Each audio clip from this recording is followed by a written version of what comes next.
Yeah. Here we go. Here we go. Here we go.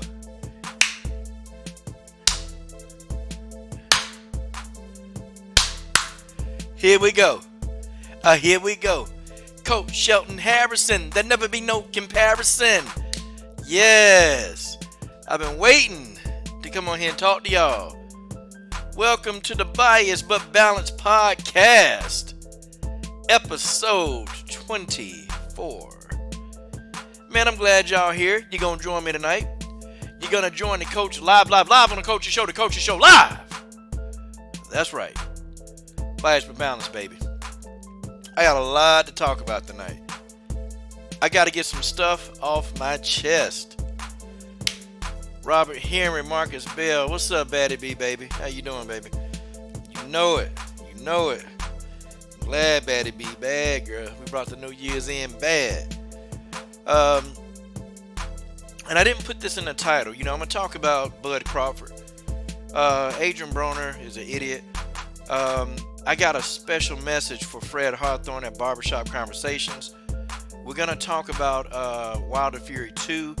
And we're going to talk about John Weili versus Bojangleczyk. Okay? We're going to do that, guys. I had a lot to talk about. Okay? A lot. You see, guys, it's just, you know, everybody saw that Bud Crawford, his brother, was talking for him. And, you know,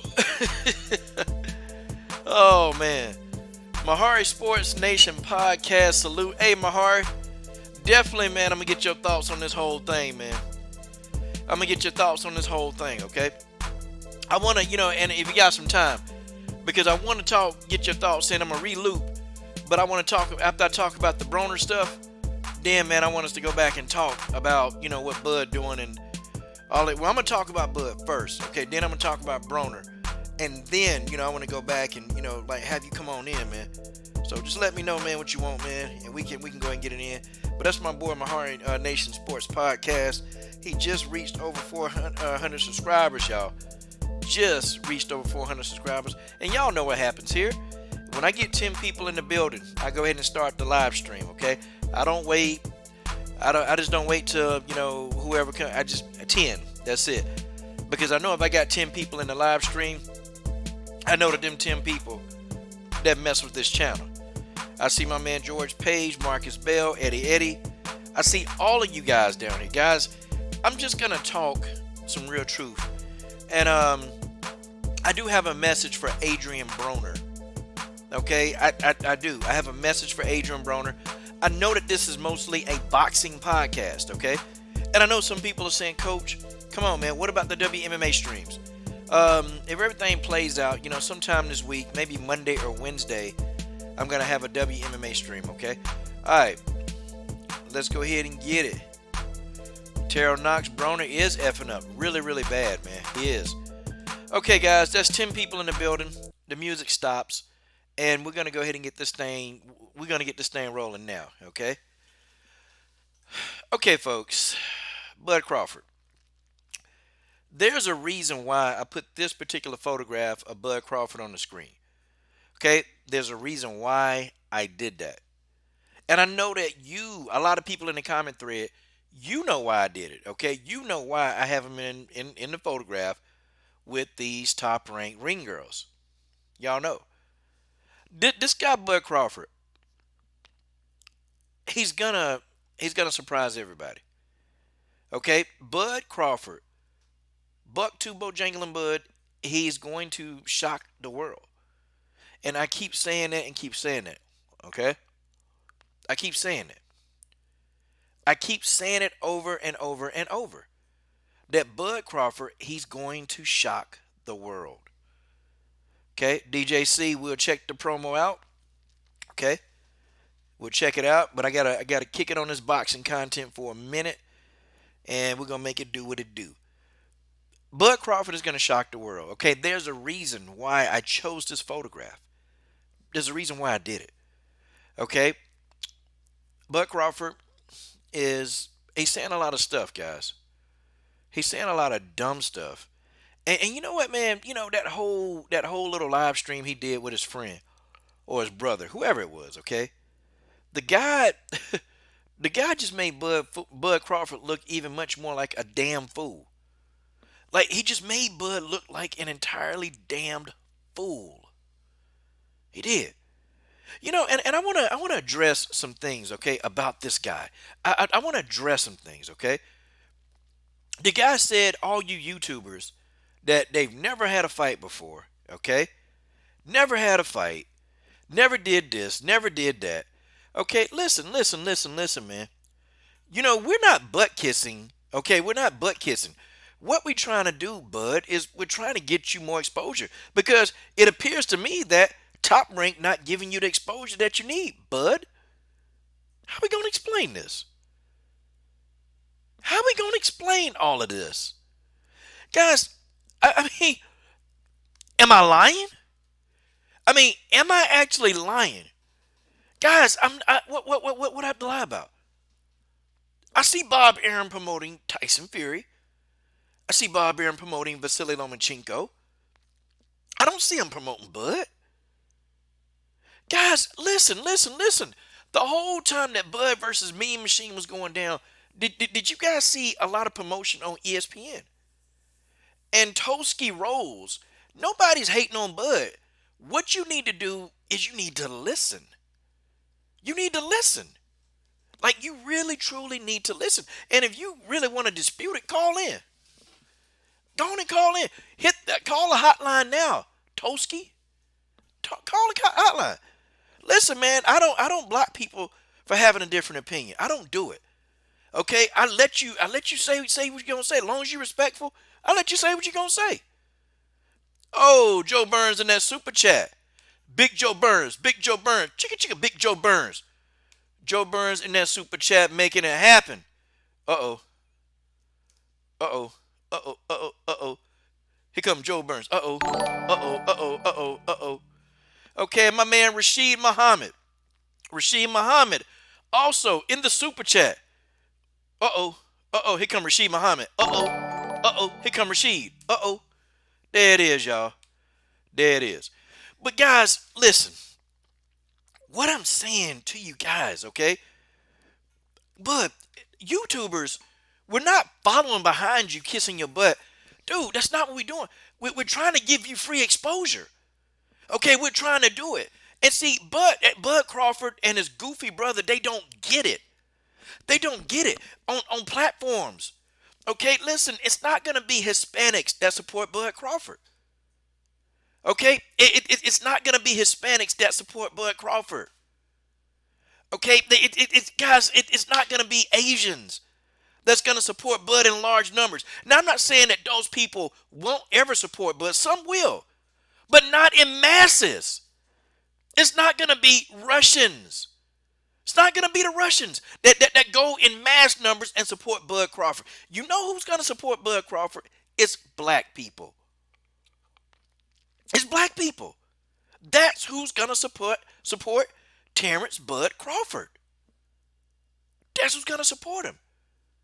But see, you have a group of underground. You have a group of underground black fight fans. They're dying to support you. They want to support you. They want you to win. And then when you see them in public, okay, you don't want to do. But maybe you got an issue with the LDBC. I don't know. But it's like everybody understand this except for guys like Bud Crawford. Like what don't you understand? What don't you understand, Bud? What don't you understand? That Bob Arum isn't. He's not doing what he's supposed to be doing for you. He's not. I mean, you pay the guy what, 30%? And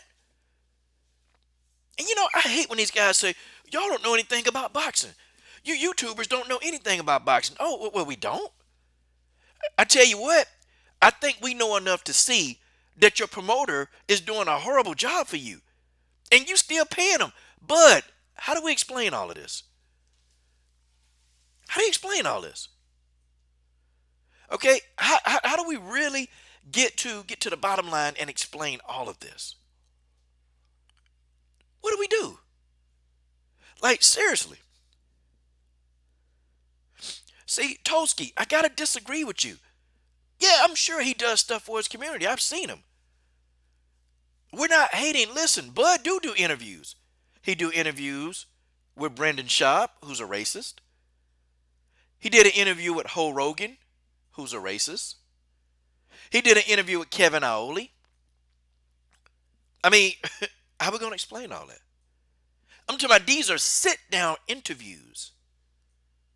One, Ho Rogan is a racist. Brendan Schaub is a racist. Are we starting to see the pattern? Kevin Aoli, Marcos Villegas is not a racist, but he'll sit down and he'll do these interviews with Ellie Sattback. And you guys know that all the people that I've mentioned, every last person that I've mentioned, these people, they're not putting out content. They're not talking about Bud on a daily basis. It's us. It's the YouTubers that you say that are so insignificant. Tell you what, if everybody on YouTube stopped talking about Bud Crawford, whether it's good or bad, what do y'all think Bud Crawford would be? I'm talking about not fighter wise. I'm talking about like popularity wise. Okay, I'm talking about popularity wise. If everybody on YouTube said, "Hey, I don't want to talk about Bud anymore. Forget, let's ignore Bud Crawford. Let's do that." I guarantee you, his popularity goes down worse than what it already is. How can a man with these skill sets not even be a popular fighter? You know, we got one common denominator: Bob Arum. See, Bob Arum know what Bud could be. Bob Arum know. Bob Arum know exactly what Bud could be. He already know. Okay, but see, the thing of it is, Bob Arum don't want Bud Crawford to get big. He don't want him to get big like that because see, then Bud is gonna demand maximum paydays. See, Bud gonna demand that out of him. See, right now, as long as this man can't sell pay-per-views, as long as his viewerships are really low, Bud can't really demand a lot of money out of Bob Arum. Can't do it.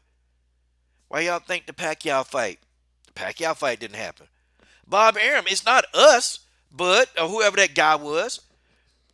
It's not us. Okay, it's not us Bob Arum screwed you out of the Pacquiao fight. It wasn't us. Bob Arum came on national TV, or he went live and said that he didn't make the fight with Manny Pacquiao. Bob Arum said it. How do we explain all of this? How do we really, really, truly explain what we're doing here, y'all? Guys, this don't make any sense. And Toski, I'm going to be honest.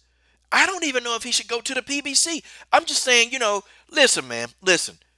Everybody, even if he went to Eddie Hearn gonna lie, but at least Eddie Hearn is he's gonna do something to try to get Bud out. He's gonna do something, okay? Like Eddie Hearn just isn't gonna sit there and not promote the guy, okay? The PBC, they're gonna promote him.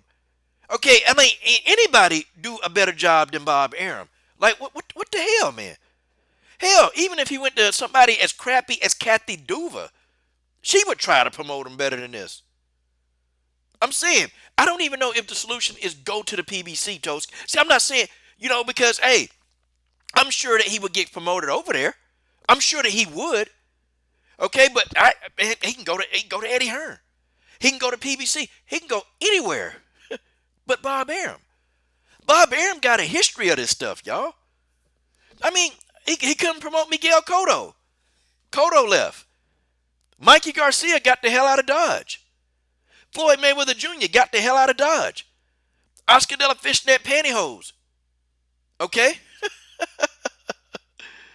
Oscar De La Fishnet Pantyhose got out of Dodge.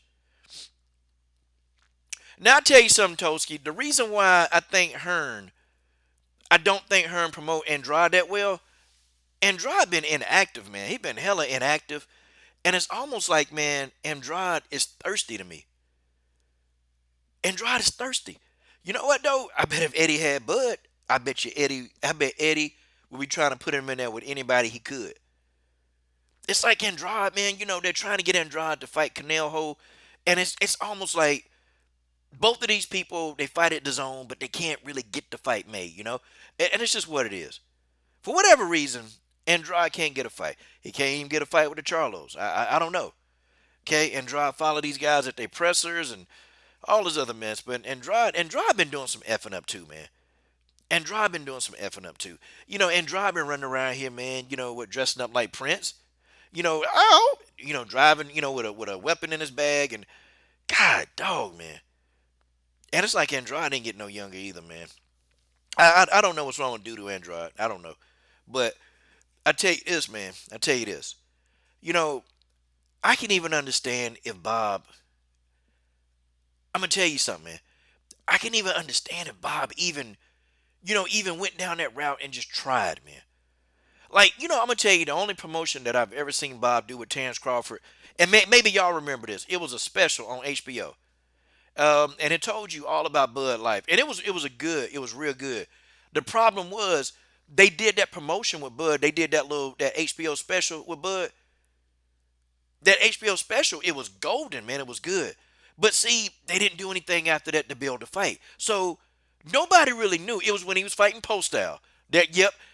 And nobody really understood, who the hell he was. Nobody understood.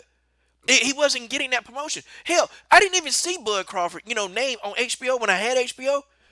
I didn't even see them talking about the fight. They didn't talk about the fight very much. Like, I don't get it, man. You got this great fighter. You got this great fighter in Bud Crawford.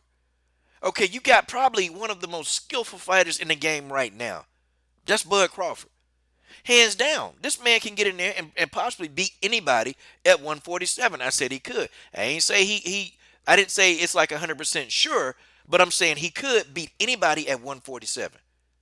It's possible. And it's like Bob Arum just don't want to promote this guy. And people, man, Bob done been around, what Bob grew up in slavery. Bob done grew up around prohibition. Bob Arum done grew up in every era. And this man's still here in this era, in the 21st century, still doing some of the stuff that he doing now. I mean, honestly, guys, why isn't Bob giving a push to Terrence Crawford? Why is he not doing it? Like, this is baffling me. It's baffling me. Why is he not doing it, y'all? I mean, can anybody come up with an answer as to why Bob Arum isn't pushing Terrence Crawford? Why? Why? Yeah, see, Ryan Clark, Bob is ancient. And Eddie, yeah, you got to go through the zone. Bob is ancient. Bob is ancient, man. It's like he need to step down from Top Rank, or somebody else, man, who in charge. That Top Rank they need some young leadership, man. They don't need this old, penny pinching Scrooge ass looking dude, that the guy that's done stole Christmas. They don't need him, man. They need somebody young and who's going to really, really understand where the fighters are coming from. Like, they need somebody. This guy, Bob Arum not even in touch. Bob Arum not in touch. He ain't in touch with the fighters of the day. Can't relate to these guys. And so, naturally, these guys don't get what they want with him. That's why they leave. That's why they leave. I mean, do you think if Oscar and Floyd and all these guys was making all that money, like, do you think if they were making all that money, you think they would have left? Do you think if they were being treated properly, if they were being promoted properly, do you think they would have left? Probably not. Eventually they would have left, but they wouldn't have left so fast. Like, the thing of it is, man, Bob Arum does a horrible job, and we just need to understand that that's what he does. Now, as far as Bud's guy talking about, the guy who was talking for Bud in that little live stream, he was saying, "Yeah, we rich." You're not rich. Bud is rich. You're just, this guy. You're just living off Bud name. Okay, you're living off Bud name. You talking about you got amateur titles, and dude, don't nobody know you. At least we know who Bud is. Didn't nobody know who the hell? Who's that? Benny? Bernie? Don't nobody know who the hell you are, Bernie. You just got your dumb ass on camera, and you look like a damn fool. You sitting here holding up Bud belts, dude. What about you? Man, I done been in fights. Wait, listen, man, listen. So because we make YouTube videos, like we don't know anything about boxing, You said you're a boxing historian. Hell, dude, you sound like you can't even spell historian. The dude sound like you can't even spell historian, and you talking about you a boxing historian. And then y'all dogged out every single body you talked about. Hell, I mean, you dogged out Mikey Garcia, dogged out Sean Porter, dogged out Danny Garcia. Okay, dogged all these people out. Dogged them all out. And for what? Bud not gonna fight him anyway, or Bud want to fight Danny Garcia. Why is that? Why? And Bob Arum even said, "Listen, this not me. It's not the LDBC that said it. Bob said this. Bob said this. Bob said Danny Garcia is expired. Bob said Danny Garcia is expired. Danny Garcia is expired. This is what Bob said. Robert Arum Sr. said that Danny Garcia is expired. So even if Bud wanted to fight Danny Garcia, it's not going to happen. Daddy Bob ain't let that happen. How we going to explain this? Telling you guys, the problem with Terrence Crawford is Bob Arum. It's Bob Arum. I don't get it. Why would we not want the Porter fight? And people say, well, Bud fighting somebody coming off a loss. That Sean is coming off a loss. But it's not like he lost to a bum, and it's not like, Errol Spence went in there and just knocked Terrence Crawford. I mean, it's not like Errol went in there and knocked Sean the hell out. He dropped Sean, but it's not like, Errol went in there and just beat Sean up badly. No, the fight, it was a competitive fight. It was very competitive. It was a very competitive fight. Sean was in the fight. And, a lot of people had Sean winning the fight before the knockdown. A lot of people had Sean winning. Why would you not want to fight Sean? Errol Spence is unavailable. Okay? He's unavailable. He's unavailable. Errol Spence ain't going to probably be ready to fight till what? June of 2020? And guys, to be on the realistic side, maybe Errol Spence may not be available, guys, to 2021. Because people still don't understand this man went through a window. He went through a window. He went through a windshield. The man went through a windshield of a car going about 80 miles an hour. Let's see who we got calling into the show. All right, I'm going to take this call here. Hold on, guys. It's taking too long to get this thing. Call from Miles. To accept, press 1. To send a voicemail. Okay, caller, you're live on the air. Oh, hey, Coach. How's it I've going? called on. Yeah, I've called on before. I think the last time I called on was during it was Wilder and Fury, their first fight. Yeah. So, and me and you, we haven't had so much of a good standing. I believe you have me blocked on YouTube. I blocked you. I'm still young. Yeah, I'm still young. I'm learning things. And me and you had some disagreements on Wilder. And that's kind of what I wanted to talk about, man. Because just over the past, I would say 2 years, ever since that Bermain-Severn rematch, I mean, I've really had to step back all the criticisms I've had on Wilder. Oh, okay. Well, I mean, if I block, the only way I block somebody is two things. If they say something racist, if they say I block them immediately, or you can disagree with me. I don't care. I don't block anybody for disagreeing. I think what it was is I was cussing and stuff. I was cussing at another person and stuff. And you got a PG-13 channel, so I respect it. Yeah, I hold no hard feelings whatsoever. Okay. Yeah. But yeah, man, I just really wanted to talk about Wilder, man, and I just wanted to give you your props, man. You were right on pretty much everything we debated about in the past, and I've just grown. Wilder's really grown on me, man. I've enjoyed watching his fights, and pretty much what my brother said. It's pretty much like it's a quote from Bruce Lee that he said, fear not the man, or fear the man who, or fear not the man who trains a thousand different kicks, but fear the man who trains the same kick a thousand times. And that's like kind of like the impression I have with Wilder with that right hand, man. Like no matter at what point in the fight, I mean, if he lands that right hand, it's over with. You know, you can try to do any kind of trick in the book as far as boxing IQ and pedigree and all that goes, and the science. But I mean, he just defies all the physics, man. It's insane. It's something that we haven't seen in years, you know, in the sport. Man, hey, I mean that's a decent observation, man. Hey, so let me ask you this, okay?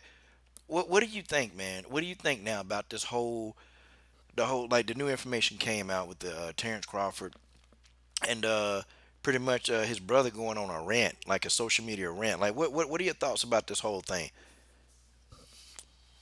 You know, I haven't seen it, and you know, I live in Texas and everything, uh, and so I'm a bit in the middle on this whole, like, you know, Bud and Spence thing, because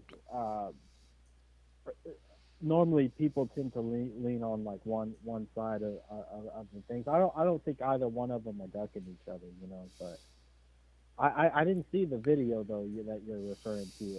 You'll have to refresh me on what was said and what exactly happened. Okay. Well, basically, and you can look at it. Boxing Ego got the whole thing downloaded. You know, he got that. But basically, he was just saying, man, that he was talking about like a lot of different people. He was talking about Mikey Garcia. You know, he was saying that Mikey really hadn't done a whole lot, and Mikey ducked Gamboa, which that was actually true. And then he said that he said that Danny Garcia, he's a decent fighter, but he got beat by Mauricio Herrera. Then he said, why everybody, I like Sean, but Sean really got beat by. I forgot who he said Sean got beat by. And then, oh yeah, he said, well, Danny Garcia is a better fighter because Danny Garcia really truly beat Sean Porter, which, Sean Porter won the fight, okay? And I thought Sean actually won that fight.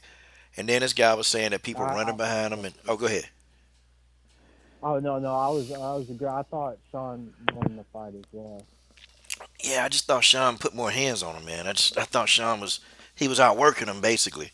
It was a good fight, man, but I thought he was outworking, Danny Garcia. And to be honest, I thought Sean, he boxed a little smarter in that fight. Whereas, you know, that no look hook that, you know, Danny Garcia kept trying to throw, it just wasn't working on Porter that night. I felt like. Nah, man, it wasn't. It wasn't. It wasn't, man. Well, listen, man. I appreciate you calling in.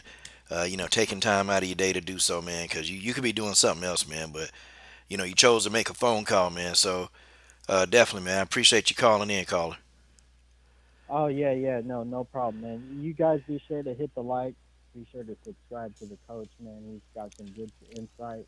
Me and him haven't seen eye to eye in the past, but you know, as time went by, man, I can really see a lot of the things that you've been preaching, man, for all these years, especially when it comes to Wilder.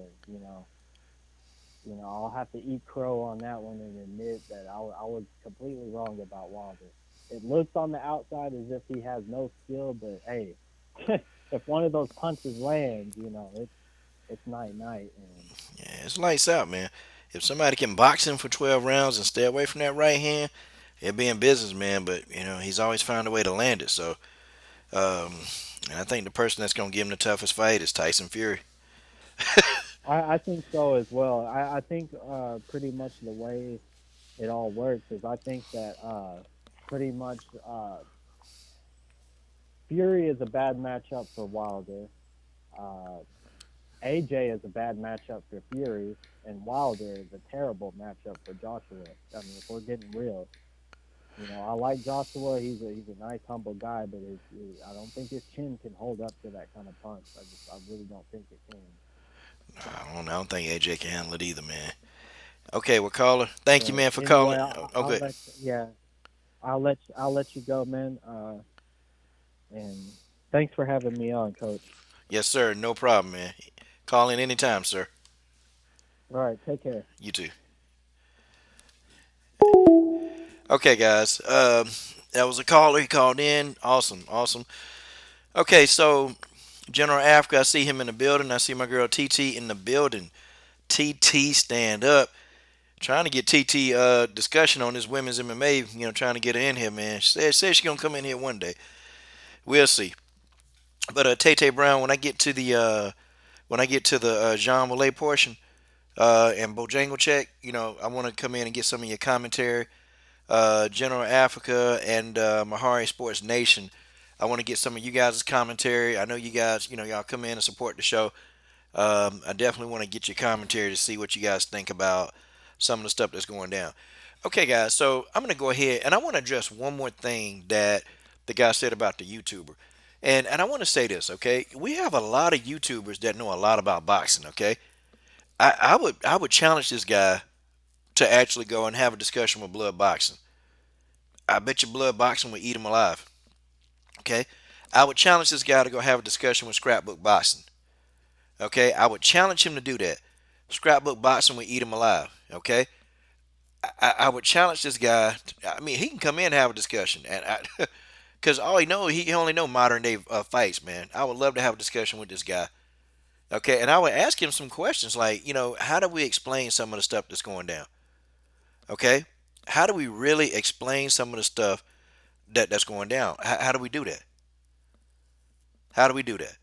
Okay, and we need to really get some explanation going because Terrence Crawford right now he's looking very foolish right now.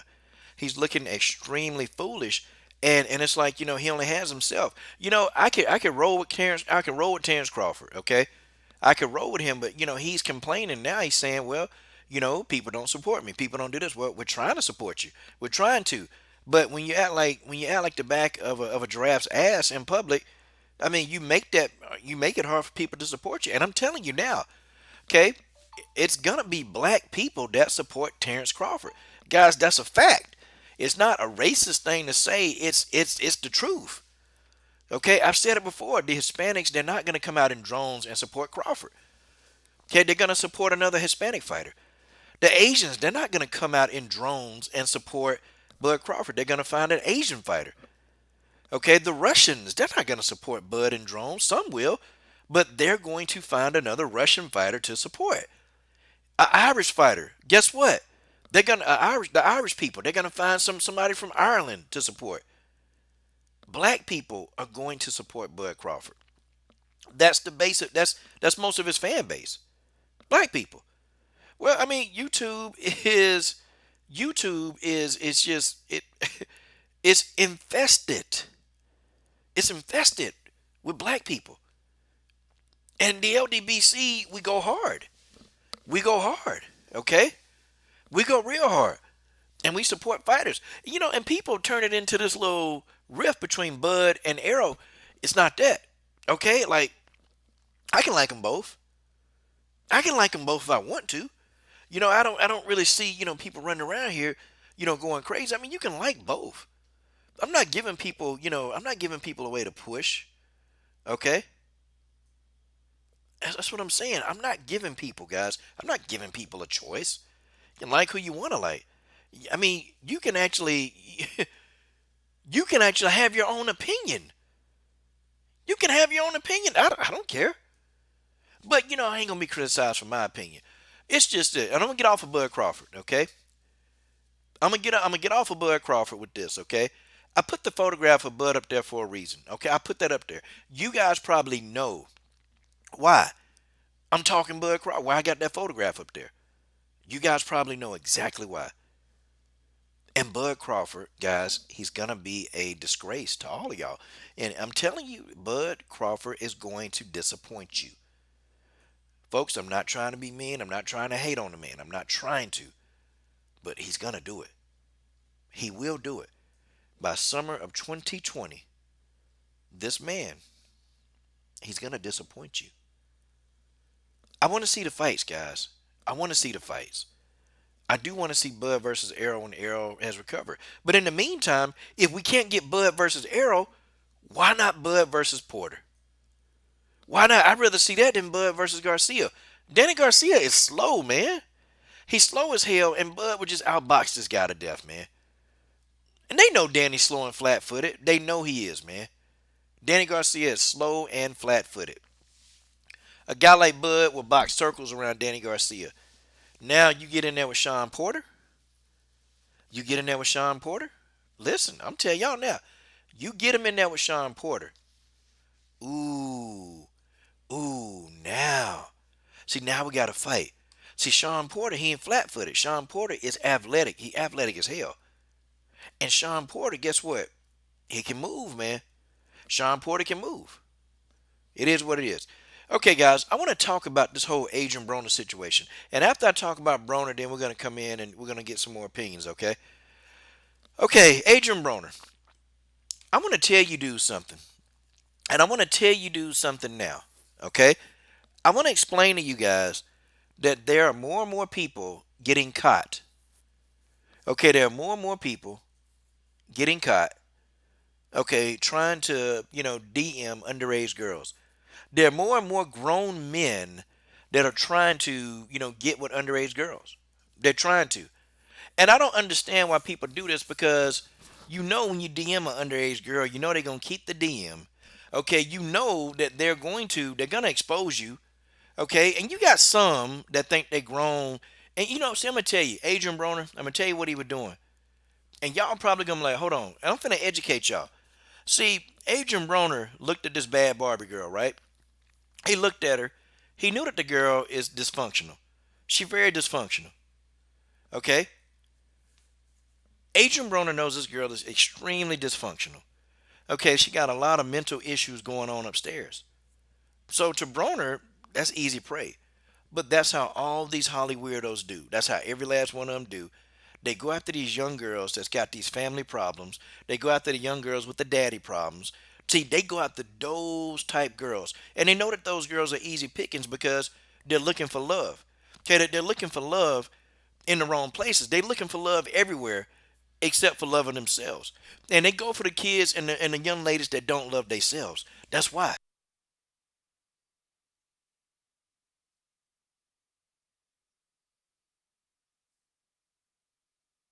Sorry, microphone cut off. If you ever get a kid that don't love themselves, okay, if they don't like something about themselves, they're gonna be in an immense amount of trouble because they're gonna be prey.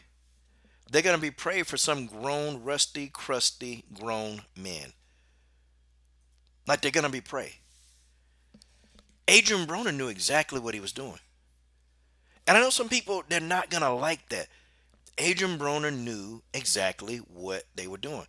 But see, pedophiles exist everywhere. I want y'all to know that. Pedophiles exist everywhere. You see, let me tell you, man. Let me tell you. They exist in strange places. And a lot of them, they try to educate you. They'll educate you. They'll try to make you think that that's not what they are. But really, that's what they are. Okay, everybody know who Bad Barbie is. Everybody know. That's the Catch Me Outside girl. That's who that is. And the Catch Me Outside girl, that's a young ass girl. That's a young ass girl. She very young. Okay?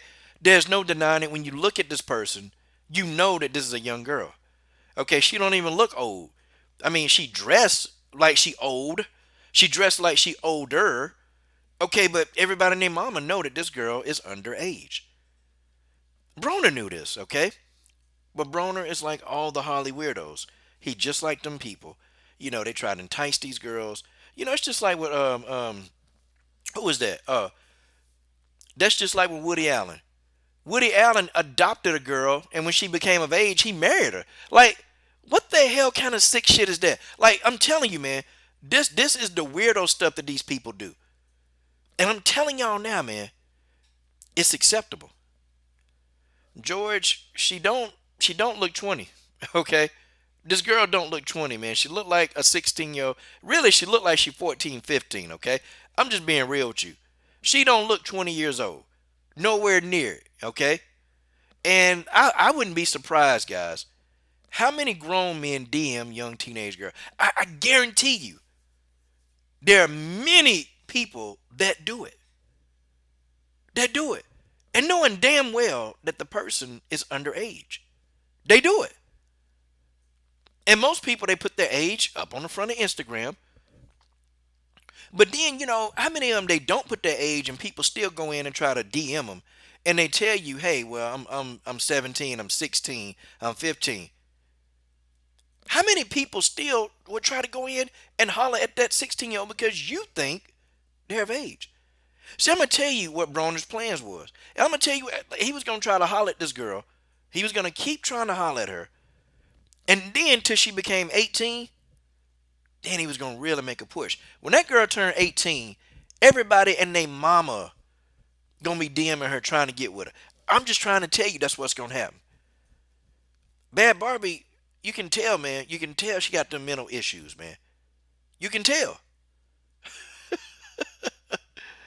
Oh man, you can tell, man. She got a lot of issues going down. A lot of issues. And I agree with TT. He picked the wrong one. He really did. The girl is a nut job, okay? She straight up, she crazy. She crazy. And a lot of that stuff, come from, her own self-image. Her own self-image is bad. But see, guys like Broner and guys like these Harvey Weinsteins and, Jerry Seinfeld and all these people, they go after these women. They go after these young girls that they're broken mentally. See, they go after those young girls that's broken mentally. That's what they do. And see, it's easy to get those broken girls because they're already broken. And most of these girls, they got daddy issues. The majority of them do. So guess what? You come along, an older guy, you come along, you say the right things, you remind the girl of the daddy she wished she had, and guess what? There she is. There she is. And it's not just Adrian Broner doing this. Guys, it's not just Broner. It's not, hell, it's probably people in this damn live stream listening quietly. It's probably people in this live stream doing it. Listen, I'm telling y'all, there's no end. There's no end. There's no good end to what's happening. And guys, in 2020, in 2019 and 2020, I swear to God, it's almost like these people getting arrested. These people getting arrested for this kind of behavior is starting to increase. How many of y'all ever watched the Steve Wilkos show? Like, how many of y'all ever watched Steve Wilkos? Y'all know who I'm talking about when Steve Wilkos? The guy that give the lie detectors and all that stuff. Many of y'all watch that show. And when this dude be telling these people, they come on there, man, they ain't lying. Man, they ain't lying. They ain't lying. They ain't lying, but they lying. And the man come out there and he explained why you lying. Okay, what's the guy name that be with him? The guy that do the polygraphs for him. He come out there and explain this. He explain it. And what did he say? He say the mouth can tell a lie, but the brain can't lie. That's the guy what he say, okay? Oh man, let me see. Mike J, if she's underage like her with the antics that she does, that's on her parents. It's on Broner too. Let's forget the parents and serving them up, mothers and fathers pimping them out. Yeah. Yeah, you know what? Yeah. And I'm gonna tell you something. Who was that? Paul Walker. Yeah. Mike JK, you made a point, man. Paul Walker, he asked before he died, he was dating what, a 17-year-old, a 16-year-old. And he had to go to the girl's parents and ask permission to date him. He went and asked for permission. And damn. And the parents gave him permission. A 33-year-old to date a 16-year-old. They gave him permission. It's guys, it's a sickness. And then the parents are sick. Like, would you let your 16-year-old daughter date a famous 33-year-old? Man, they gonna get turned out. They gonna, man. God, what you gonna do, man? You gonna take her out? You gotta have her back home for 8:30 because she gotta go to school in the morning? What the hell? Are you serious? Oh man. Crazy. Crazy. And what parent, but you know what? Parents do that. Parents do that. I swear to God, the parents do that. They go to these parents. These parents, they down. They down for it. Okay. Jerry Seinfeld, he was stalking a teenage girl at one point. He was stalking a teenage girl. Nobody really want to talk about it. But it's been a lot of celebs, man. They date these young damn girls. And some women dating these young men. We can't forget about these women. We can't forget about these sugar mamas. I mean, hell, Madonna. Madonna like 60 something and she dating like a 22-year-old, a 20 something. Like, could you imagine? Come on, man. Come on. Madonna like him young, young. But I tell you though, also in foreign countries, this is normal behavior. Did y'all know that? In foreign countries, it's normal behavior. It's normal behavior in a lot of foreign countries. Very normal. And 16-year-olds are completely legal in a lot of foreign countries. And when you go, if any of you ever been out of the country, okay? If any of you ever been out of the country, man, I went to Nigeria, I went to Morocco, I've been to Spain, I've been to Paris, France, I've been to China. And I tell you, you see in China especially in China, you see a lot of older men with young girls. You see a lot of that in China. A lot. You know what I'm sitting there like, God, what? These people, they be in jail. And at first, when I first got to China, I'm thinking that's the girl father. No, they holding hands. They like sharing little kisses here and there. And I'm like, what the hell? Are you serious? Are you serious? Like, man, that's what I saw. That's what I saw in Morocco. In Morocco, I saw the same thing. I saw older men. Now, I saw a lot of Western men. I saw a lot of older white men with young girls. Guys, I saw it. I saw it when I went to Nigeria. Same thing. Man, look, and in Nigeria, it's even worse. Like, dude, you see a lot of older men with young girls. And then till you get into with some of these countries, they believe in the fathers, like messing with the daughter. It's nasty, man. But this is how they get down, some of them. And I'm telling y'all, guys, I'm telling y'all now. Adrian Broner, he gonna keep doing this stuff, y'all. Broner gonna keep doing this. And I'm gonna tell you, man, Broner gonna get caught up and they gonna put his ass in jail. They gonna put Broner in jail, and Broner, he ain't gonna have a pot to piss in. You can't explain it. He was trying to say he didn't know. He didn't know. He didn't know that she was 16. Of course you knew. Broner not stupid. Broner, you watch the news. You watch TV. This girl got like over 18 million followers on Instagram. Yeah, and you don't know who she is? And her music sucks. Her music sucks. It's not like she the best rapper on the planet. Her music, it sucks. It totally sucks. This girl said one catchphrase, catch me outside. How about that? And she blew up overnight. It sucks. Sucks. But see, these are the risks that this guy takes, man. Broner's an idiot, man. Just like all the other weirdos in Hollywood. He's an idiot. He's an idiot, and Broner got mental issues himself. Okay, don't come on. This guy always talking about he gonna commit suicide. Broner is probably king of the mentally ill. Like, he's there. Adrian Broner is there, y'all. And unfortunately, it's just, it's sad that a guy with so much talent, Adrian Broner is wasting away.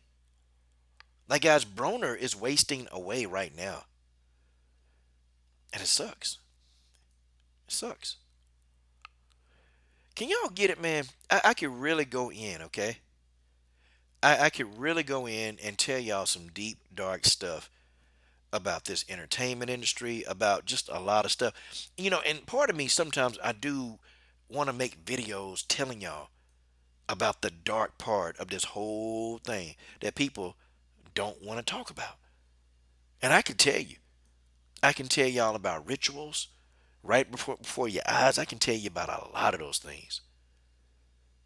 I can tell you about a lot of that stuff. And some of these entertainers and fighters, they don't even know. They don't even know. But I'm real careful, man. I'm real careful.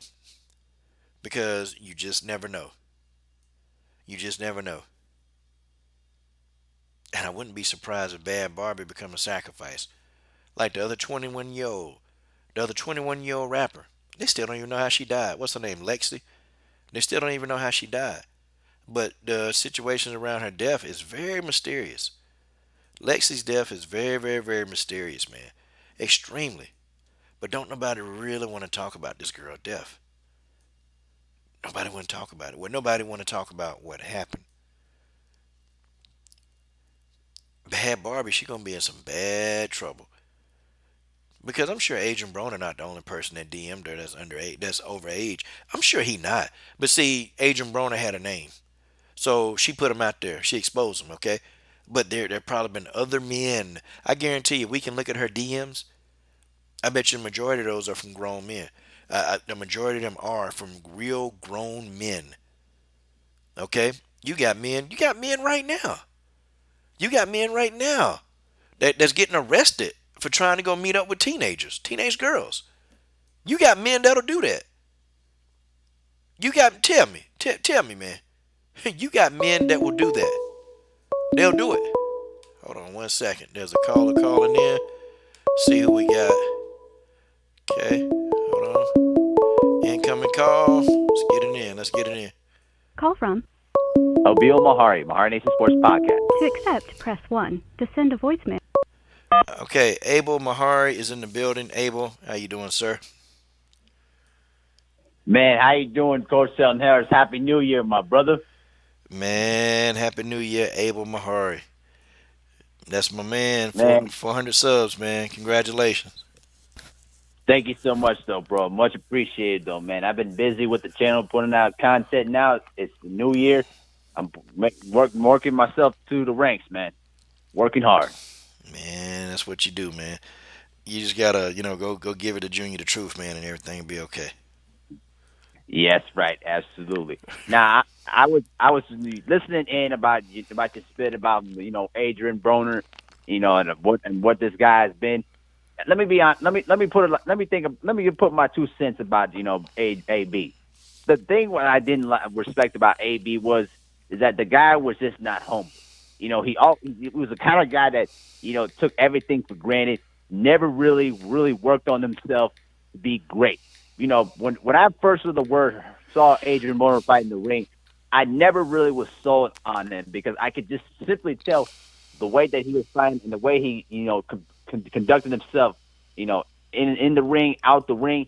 The guy took everything for granted, and he really thought that he was above everybody.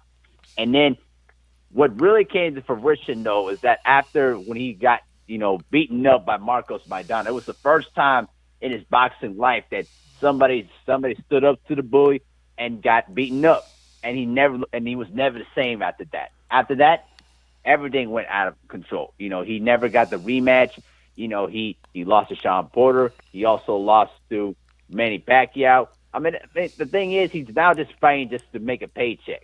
And it's just unfortunate, man. And it goes to show you, it's one of the great lessons, in life. When you have a great talent, you have to nourish it. You have to keep building on that talent. You can't just, rely on that talent to basically make sure that it elevates you. Because the thing is, if you don't improve upon it, if you don't, keep getting better, you're going to run into somebody that's actually much more talented than you, or less talented but have stronger work ethic and it can basically outwork you. You know what I mean? And that's what I kind of feel about Adrian Broner, though, bro. And the fact that this guy keeps getting himself in trouble, outside of the ring is an illustration of, him, not overcoming all those issues, in the ring. All these times he was constantly switching trainers. He had trainers who, never gave him, never always trying to give him the advice, and Adrian Broner didn't want to hear it. And this is how you regress as a fighter. What do you think about my 2 cents on the situation? Nah, man, I think, wow, yeah, I think what you said, man, is pretty spot on, man. You know, um, Broner just he's a talented fighter that just never was. And the Marcos Maidana fight, it did a mental PG-13 channel on him. Like it did it, man. And that was the beginning of the downfall because he spiraled into a depression. because he was trying to really be the next Floyd Mayweather, but he just didn't want to do what was necessary to be there. And Floyd told him, he said, man, you got to get out the clubs, man. You got to stay out the clubs. You got to keep your weight down in between fights. Like Floyd was telling him this, and I got it. Um, Yep. my name AB, and I'm going to, man, like he was just doing dumb stuff like that, man. So Floyd Yep. had to expose him. And, I agree 100% with what Floyd Mayweather said about him. He said, man, baby bro be in them clubs all the time, and, he trying to get ready for a fight. And now, he can't even get ready for the fight because baby bro don't even know how to keep his weight down in between weights. He said, man, they all want to be like me, man, but they don't want to work like me. And Floyd was like, I still work like I'm a poor man. And that's how he Yep. trained, man. He trained like because I remember Floyd Mayweather saying this one day. He said, you know what, man? He said, my whole thing is, he said, listen, I don't want to become what I used to be. I don't want to be poor and broke. And that's Floyd's biggest fear is to live how he grew up. So that's why he trains the Yep. way he does. That's why he does all that. And yeah, Mike, I'm pretty sure Floyd told him about the rituals, man. And that's a lot of stuff that people don't want to talk about, Mike, is the rituals. People don't want to talk. Yep. That's, it's like I said in Hollywood, it's acceptable. It's really acceptable. A lot of these Hollywood people, they date teenage girls. That's what they do. You go, and I'm gonna tell you, I'm gonna give an example, man. Yep. I know somebody who went to one of those parties. I mean, one of those Hollywood parties. Or they'll go to a major city, and a lot of the celebrities will be there, man. Like my boy, he was in a party, man, with like Denzel Washington was there, Will Smith, Puffy was there, Lil Kim, like all of these A-list celebrities are in this party, man. And he said, did you know that the majority of them, they were, hugged up on young teenage girls? Like this is it's Yep. crazy, but I believe him because I'm like, because that's who you seeing in it. Like, when you see what Seinfeld, you see it, and Woody Allen is the most disgusting. That's the most disgusting out of everybody. Then you see Harvey Yep. Weinstein, like all of these men, these older dudes, they're with teenage girls, man. Like Hugh Yeah. Hefner. Hugh Hefner used to be with a lot of teenage girls, man. When he was up there running the Yep. Playboy Mansion.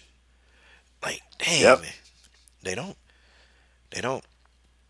Yeah, Broner, I don't know, man. Broner got some mental issues, though. And, this Yeah. dude should be sitting in front of a psychologist for real. He need to be.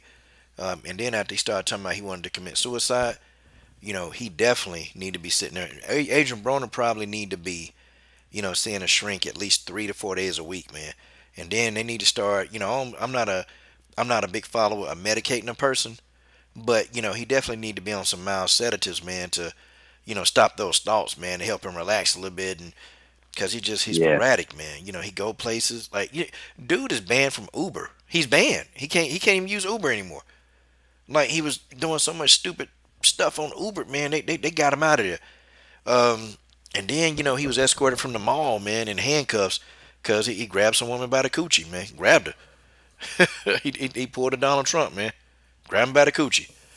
Um, then he beat a guy up outside the bowling alley. A guy to beat him in a bet, and he took 10,000 from Adrian Broner. Adrian Broner beat him up, and then Broner car got shot up, man. Like this guy is always in something, man.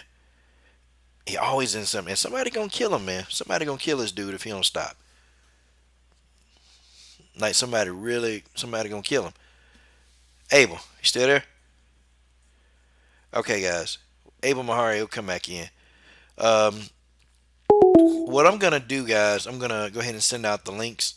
Tay Tay, General Africa, you guys. We're gonna make it. We're gonna make it count. Okay. I got a quick message to my guy Fred at Barbershop Conversation. Okay. I got a really quick message for Fred. Okay, hold on. Abel Mahari, I think he's calling back in. Boy, that phone be doom doom doom doom doom. Call from Abel Mahari. Okay, Abel's back on the to line. accept. Okay, Abel Mahari is back on the line. Abel. Yeah, the line got disconnected though on your side though, bro, because I was still on though. So that's Man, all good. That's all good. man, But yeah, this phone line is expensive, man. Come on.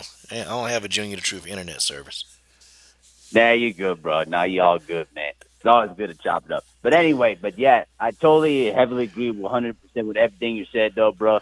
I mean, it's just I fe- I mean, when he did the suicide post on Instagram, I mean that alone should let you know where this guy's mind state was. It wasn't on boxing or anything like that.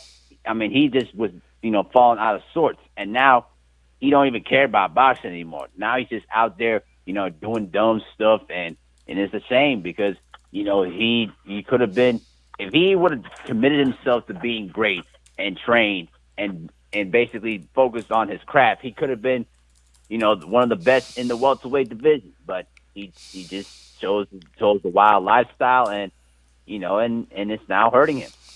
And it's and let me tell you another story though too, because I remember I'm a basketball guy, and I always refer to Allen Iverson because Allen Iverson was the one player that I always admired the most because he was the kind of player that he played every game like it was his last, and he never showed himself. He never shortchanged on effort every single time. But the problem what I had with Iverson was is that sometimes he let some of the outside distractions deter him deter him on the court. Even though he was still an MVP caliber player and one of the all time greats in the game, he just his game didn't evolve as he got older, and it's because you know so many of the distractions in his life got in the way of that. Even though that Allen Iverson is in the Hall of Fame, that's a totally unfair comparison. But I was just trying to illustrate the point that when you keep your inner circle short and when you can focus on your craft, you will do great wonders for yourself. And Adrian Broner, he let his influences, dictate his life, and now he's just a lost cause. He lost, man. I mean, he can turn it around, but man, this whole bad Barbie situation, man, this this right here not gonna look good, man, because they're gonna know him now as okay. Oh, see, like hollering at little teenage girls, man. Like it's gonna follow him. And unfortunately for him, he a black Yep. man. He a black man, so it's gonna play out even worse. Okay, because we know guys like Oscar De La Hoya, Yep. he can get away with it. Oscar raped a 15-year-old. Yep. Oscar went and done it, and boy, they done forgave Yep. Oscar altogether. Adrian, all he did was he DM'd her. That's still bad, but they people are not gonna It, let him live this down, man. He's done. yep. It's all over for the dude though. But I'm gonna go ahead and and step out of the way. I'll be still active in the comment section though, bro. But I appreciate you accepting my call though, man. And I'll see you next time. Wish you all the best for in the new year, and let's hope that we can get all the best fights. And oh yeah, by the way, you called out Crawford's BS. A couple of years ago. You've been proven right every single day by the way he's been moving, bro. Hey man, yeah. Hey, listen, I was trying to tell people about this guy, man. I was trying to tell him about this guy, Mahar. I was trying to tell him, man, like, he not the guy y'all think he is, but man, you just hating on Bud. And I'm really not hating on Bud. It's just, damn, man, come on, man. You don't want to fight Porter, but you want to fight Garcia. And you just said that Garcia looked bad against Mauricio Herrera, but you still want to fight the guy. But Bob Arum not gonna let that fight happen. I'm gonna tell y'all now. Bud ain't fighting Danny. Bob said Danny's expired. Those are Bob's words. So man, Bud ain't getting that fight. Please. Mm. I Yep. don't know, man. Maybe he'll get it, man. Maybe we just all hating on him, and that's what people think anyway. We just hating on him, but nah, man, nah. Bud need to move a little bit different, man. He need to. Yep. Exactly, though, man. Yep. Definitely agree. All right, man. I'm gonna go ahead and step out though, bro. But appreciate you accepting my call. Wish you all the best in the new year, man. Let's hope all these great fights happen in 2020. Right on. Okay, man. That's my boy Abel Mahari, man. Mahable Nation Sportscast. Mahari Nation Sports Podcast. That's his channel. Go subscribe to his channel. Abel's always on here, man. Shoot, we're gonna get him up here. I want to keep Abel on for a whole live stream, man. That's what I want to do. Um, okay, so General Africa and Tay Tay Brown, they're gonna come into the stream, and we're gonna have a discussion. I want to send a message out to Fred from Barbershop Conversations, okay? And what I want to say to Fred is, you know, be aware of your surroundings, okay? Be aware of your surroundings, okay? And I'm saying this to Fred because the game of boxing, Fred, has gotten very dangerous for you. And I'm telling you now, man. And people are gonna think that I'm crazy. Okay, but if I tell you that I had a dream about you, you better listen because whenever I say that, it happens. Okay. And I had a dream that Fred was in a dangerous situation, man, and it was at one of these boxing events. He got cornered. Okay, and it wasn't Kenny Porter, but he got cornered. And I'm gonna tell you, man, with a lot of the stuff that you saying and a lot of the truth that you saying, you know, boxing, you gotta understand, man, boxing. People don't believe this or not, but it's mafia ran, and it's been ran by a lot of higher ups for a long time. And you know how the whole Clarissa Shields things, the whole thing with Clarissa Shields went off. See, all it take is for you, Fred, to go to a city where you covering a fight, and somebody who cool with Bud or somebody who cool with Kenny, they see you, and I know you travel alone a lot of times, or you travel with a few guys, you know, they may take that as an opportunity to try to surround you and jump you. Okay, they may do that. Oh, look at Hamed. Hey, Hamed. Hey guys, this is Fat Boy. Hey guys, Fat Boy is in the comment thread. Hey, I've blocked this guy 3 times, and Hamed has another account. Hey, Hamed, why don't you call in? Why don't you call in the number, Hamed? How about that? This is Fat Boy, everybody. This is Fat Boy. Okay, Fat Boy has been, you know, he's been trolling me now for years. Okay, now he's in my live stream.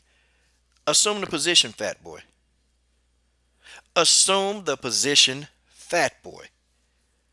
Okay? And matter of fact, Fat Boy, Hamed, I'm going to invite you right now. You can come on live. Okay, Hamed, you can come on live right now. Live on the Coaches Show, live, Fat Boy. You put your email in there, Fat Boy, and you bring it in. Okay? And I'll give you this work. I'll let you talk. Hey guys, Hamed, Fat Boy's in the building. It's Fat Boy, y'all. It's Fat Boy. Come on, Fat Boy. Hey guys, let's really persuade the insults. That's your name.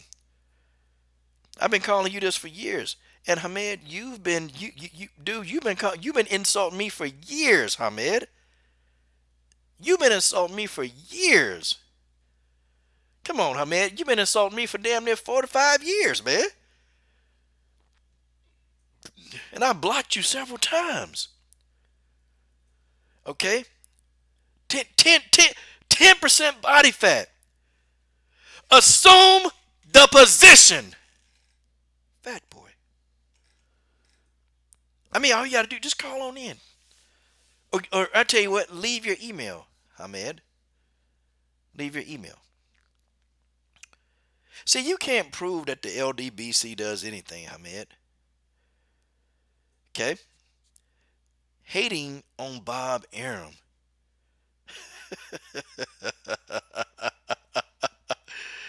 Come on, Fat Boy. Assume the position.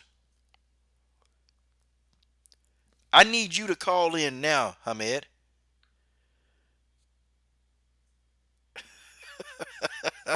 We finally got him, guys. Guys, this is what I was telling y'all about. This is the famous Fat Boy. Come on, man. I need you in the call now. And I promise, I won't call you. I will not say Fat Boy. Okay, I'll stop it. But you got to come on here, man. I got to give you this work, Hamed. Every time I go to a person's channel, here you go. Okay, you right behind me saying some slick stuff. I need you in now. Okay? I want you in here like pronto. Call in or drop your email now, Fat Boy.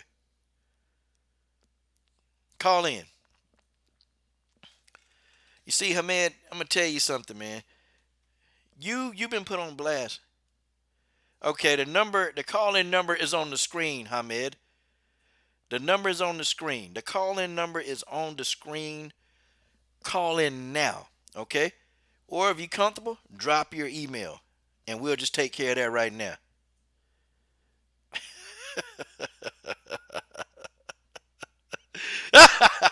Call in, man. I promise. I promise, okay? I'm not gonna, be mean. I'm not gonna be mean. Just call in. You can do it, man. I know you can do it. I know you got it in it. I know you got it in. You got it in you, Hamed. It's in you. Call in now. Call the hotline, Hamed. Okay? Let us know that you're here. That you want to get this done, Hamed. You've been trolling me for 5 years, and I know you got to get some stuff off your chest. Call in now, Hamed. Let's ask the Lord. Oh, shala la la la la la la la la. Oh, Charlotte, come on in. Praise God. Come on in, Hamed.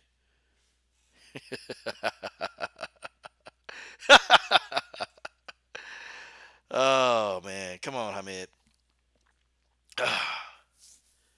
Dang it. Dang it. Well, he's not going to call in, okay? He's not going to call in. I'll just let him run. You know what? He can have a different opinion. I don't truly block people. Now, if he started with the insults and all this crap, yeah, I have to block him. But, it is what it is. I done blocked him 3 times already, okay? I believe the children are the future. Teach them well and call into the show. You can do it, Hamed. Just believe inside. Give him a piece of cake. It'll make it easier. Let Hamed just cry with laughter to make it easy. Every day we're searching for a buffet.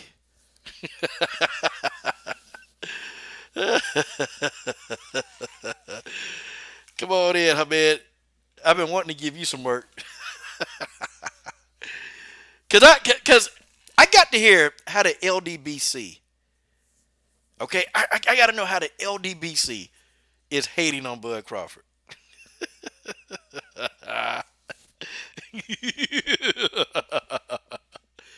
Oh man.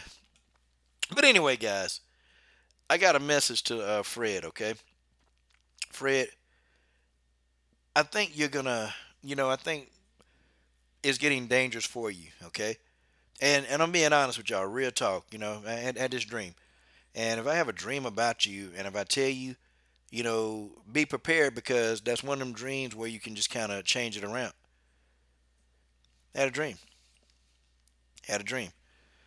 And it's getting very dangerous. And Fred, you got to be aware of your surroundings, man, because a lot of people, they don't like to hear the kind of truth that you're talking. They can't stand it. And also too, when money get involved, okay, it changes everything.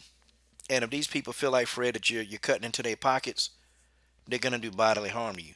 Okay, you need to understand. You gotta understand. You gotta be aware of your surroundings, man. And even if you go to these fights, man, you gotta start going with people, man. You gotta have you a small entourage, man, somebody to watch your back, because the Kenny Porter thing was one thing, but I think it's gonna be people, man, that they're gonna try to attack you. Um, man, I want you to keep doing your thing because I enjoy your content. And, you deserve to go to these bouts, unabated, you know. And when these people think that you're cutting into their pockets, they'll hurt you, okay? They'll do whatever they got to do to hurt you. And, I don't want to see that because you got 2 kids, you're married, and you just got a lot of stuff going on in your life, man. And sometimes, it's okay, man, to just, disengage sometimes and come up with another game plan. It's okay. It's okay. So yeah, Fred, that's my message to you, man. Be careful, man, at these events, man, and particularly Wilder Fury too. Okay, good. Yeah, that's him. It's time to destroy him. Okay, here we go. Here we go.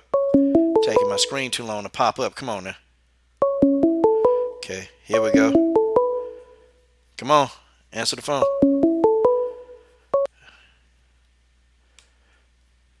Hold on, y'all. Okay, call in. Okay, hold on, let me see. Here we go. Hold on, folks. It's not picking up. Let me see. Okay. All right, caller. You called from an unknown number. Okay, it didn't. Okay, try again. Here we go. It's available. Let's go. Okay. I'm on the screen. Here we go. And don't worry, man. It didn't go straight to answer machine. It's right here. Okay. Come on, man. Come on. Dial the number, Hamed. Okay. All right. I got the phone screen up now, Hamed. Bring it up. I call you back. I can't call you back. Come on. Waiting on you again, bro. All right. Go for it, man. Call in now. Come on, man. If not, just leave your email. Okay. Drop your email. Come on. All right. Put your email in there, and I'll take care of that. Let's go. Okay. Email. The call in ain't working. Email. Let's go. Yeah, don't block him yet, because I think he is trying. Okay. Just send your email, Hamed. I'll put you in there. Let's go. Okay. I'm gonna give it to you. Okay. I'm gonna give you a chance to say your piece, but the minute I figure out you start trying to cut me off, any of that stuff, I'm gonna mute you. Okay, here we go. I think this him right here. Here we go. Oh yeah. Let's get him. Come on, man.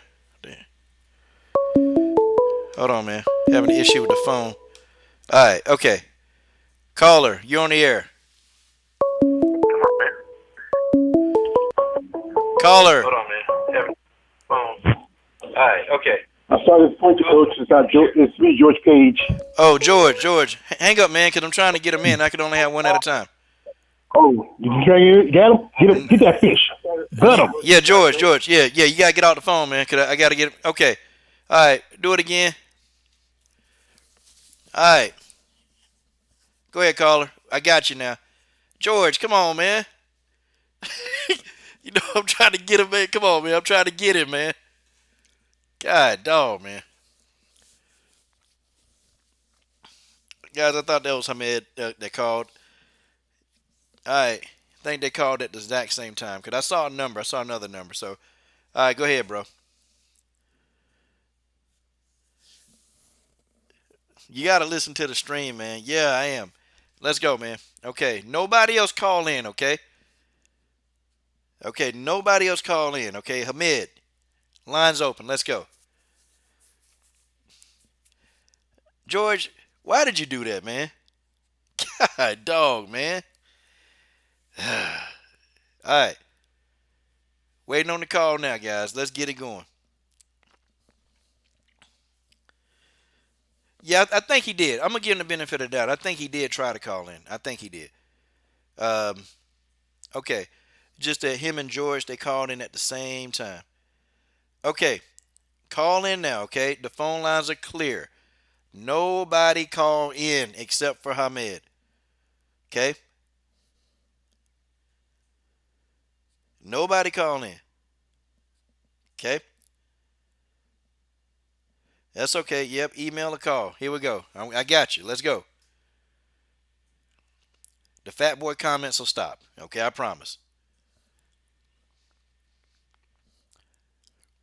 I promise the fat boy comments will stop. I mean, I do promise, I do. All right, we'll get him in there. We'll get him. I'll put my email in there and see what we can make it happen. We're going to see the LDBC some haters, all right. Okay. There's the email right there, Hamed. You want an email? Let's go. Okay. I got StreamYard open. I got everything open. Now we're waiting on you. Okay. There is my email. Okay, good. Here we go. Here we go. Caller, you on the air. Yeah, hello. Can you hear me? Yeah, I can hear you. How's it going? The infamous coach. I'm not famous. I'm not famous at all, No, bro. I think you are famous. I think you are famous. All right. I got it. I think you accused me of trolling. I don't know about disagreeing if it's trolling, but I'll try and have a civil conversation. If it goes left field, I'll jump off, or if you want to meet me there, I'm just going to drop off. But I'll try and keep it civil. I'll let you talk. I'll talk. You can go in order. If you want to go first, you could go first, but I don't know what you want to debate. Well, first, the LDBC. You got so much to say about the LDBC. So let's go ahead, man. Let's listen to all your gripes with the LDBC. First, I think you're probably one of the only few LDBC channels I respect. I do think you know what you talk about when you talk about certain things. Other things I disagree, but that's just my personal opinion. But I think I got nothing against you. Like I'm not gonna make you out like when you said I was trolling. I just want to clear this up. I had two accounts or channels that I used to upload videos on YouTube, but I got copyrighted and strikes for them, so they both got suspended. So the third one I made, which is just a channel to use to listen to videos, whatever, is a new channel. So I think if you block the two, those are done for copyright. I wasn't creating new pages to like stalk you or troll you. Like that's just my new account. I just want to clear that up. One sec. So okay. Yeah. So you are not So- Hamed 92.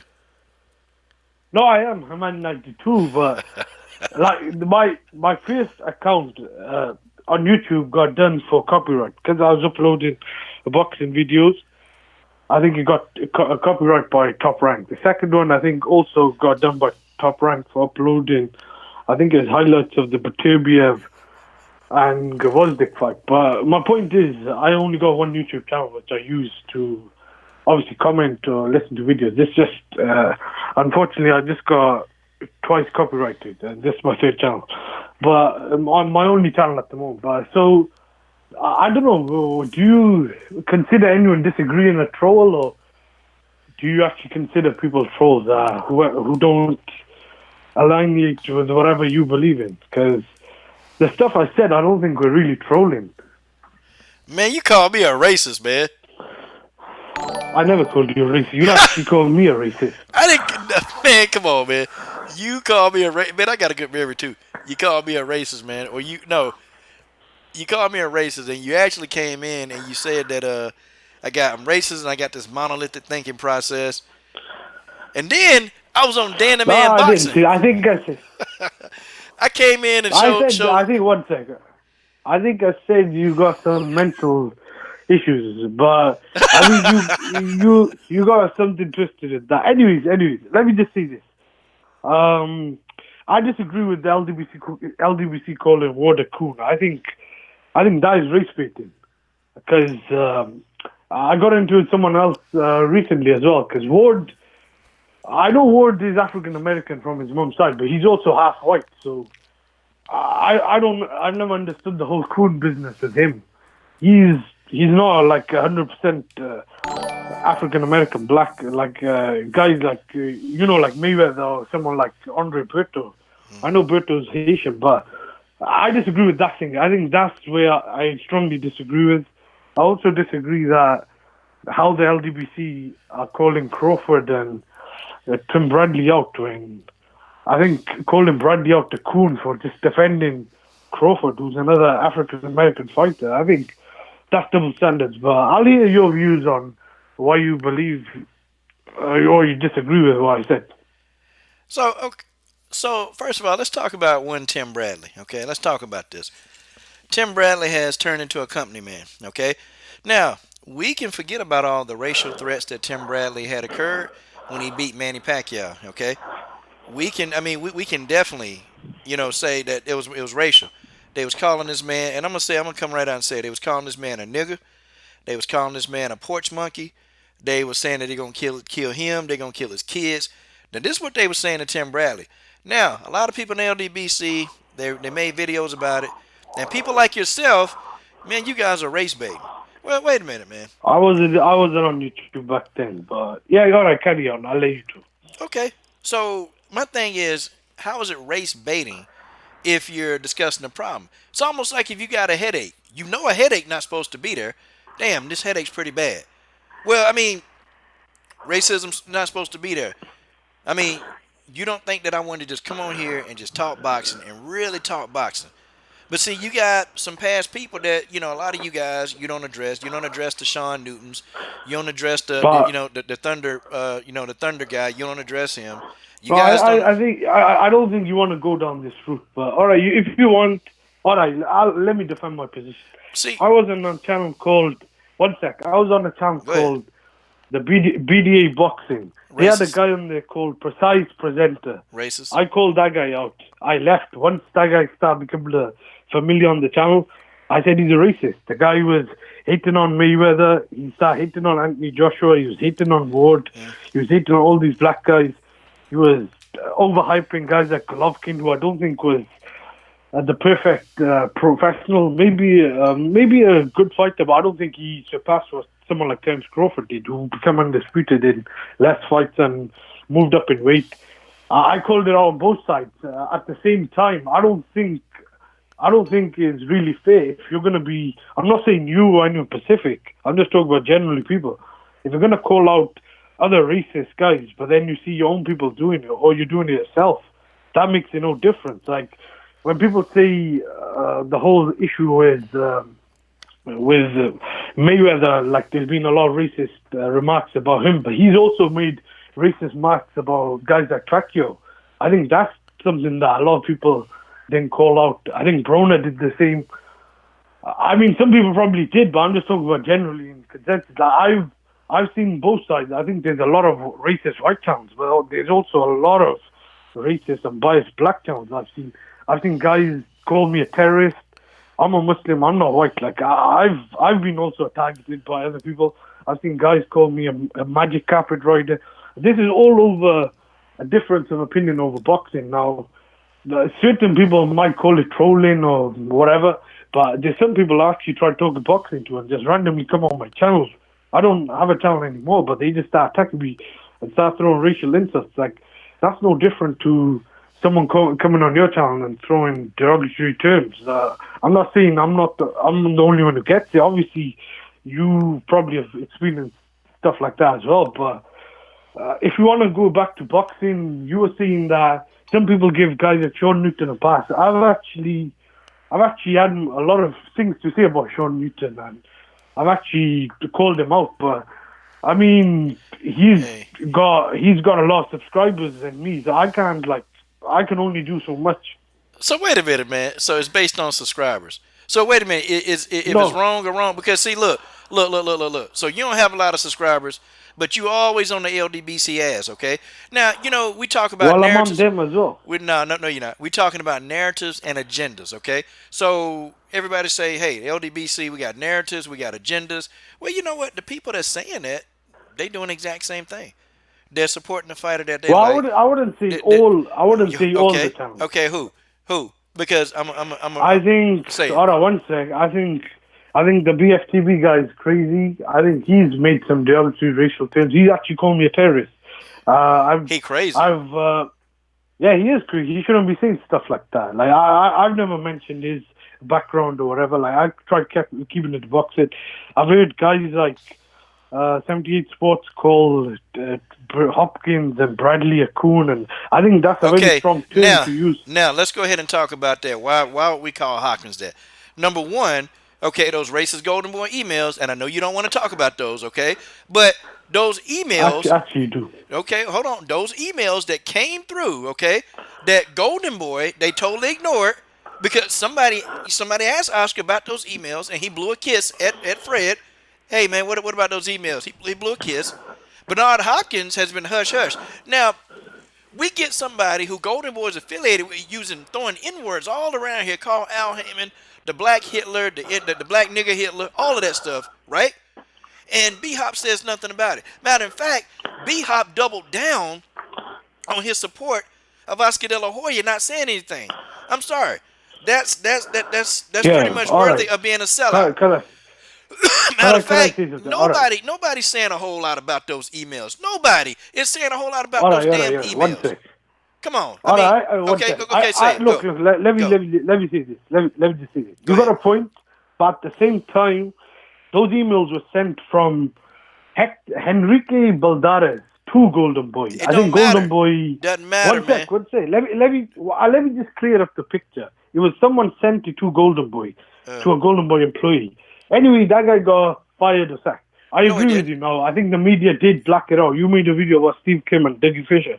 I agree. There was a lot of bias and agenda being pushed. Like, they didn't mention that way. They do it a lot with other promoters and guys like Al Heyman, which I think is a double standard. On Hopkins, you got a point. In the term, he should have spoken up about that. But if it's someone who's outside of Golden Boy, then I'm not sure if that's that's inside Golden Boy. The guy I heard was not working for Golden Boy. If he's working for a different company, then I don't think that's the same. But at the same time, if somebody's sending you racist emails, and then you acknowledging those emails, and you're still doing business, and that guy didn't get fired. He still does work for Golden Boy, okay? His name is Quizio Balderas, okay? That's his name. He's still doing work for Golden Boy, and you don't even come out and say, hey, you know what? Golden Boy don't have these philosophies.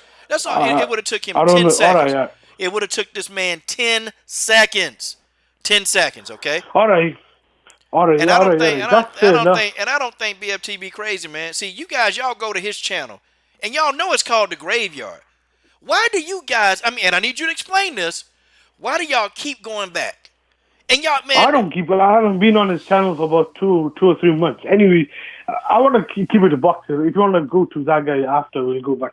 But on that, if someone drops a racist comment on your channel or emails you, and it comes from someone else, I don't think that's the same as someone within your own party or organization calling you racist. To my knowledge, that guy was fired by Golden Boy. I'm not defending Golden Boy. I do think Golden Boy are very fishy, and I'm not a fan of De La Hoya. I think he's just as bad as guys like Richard Schaefer, and maybe like guys like Bob Arum get a bad case, but I think De La Hoya is no angel. Like, he's known to be, I think he was even guilty of being a rapist, but the media, I think, blacked that out. All right.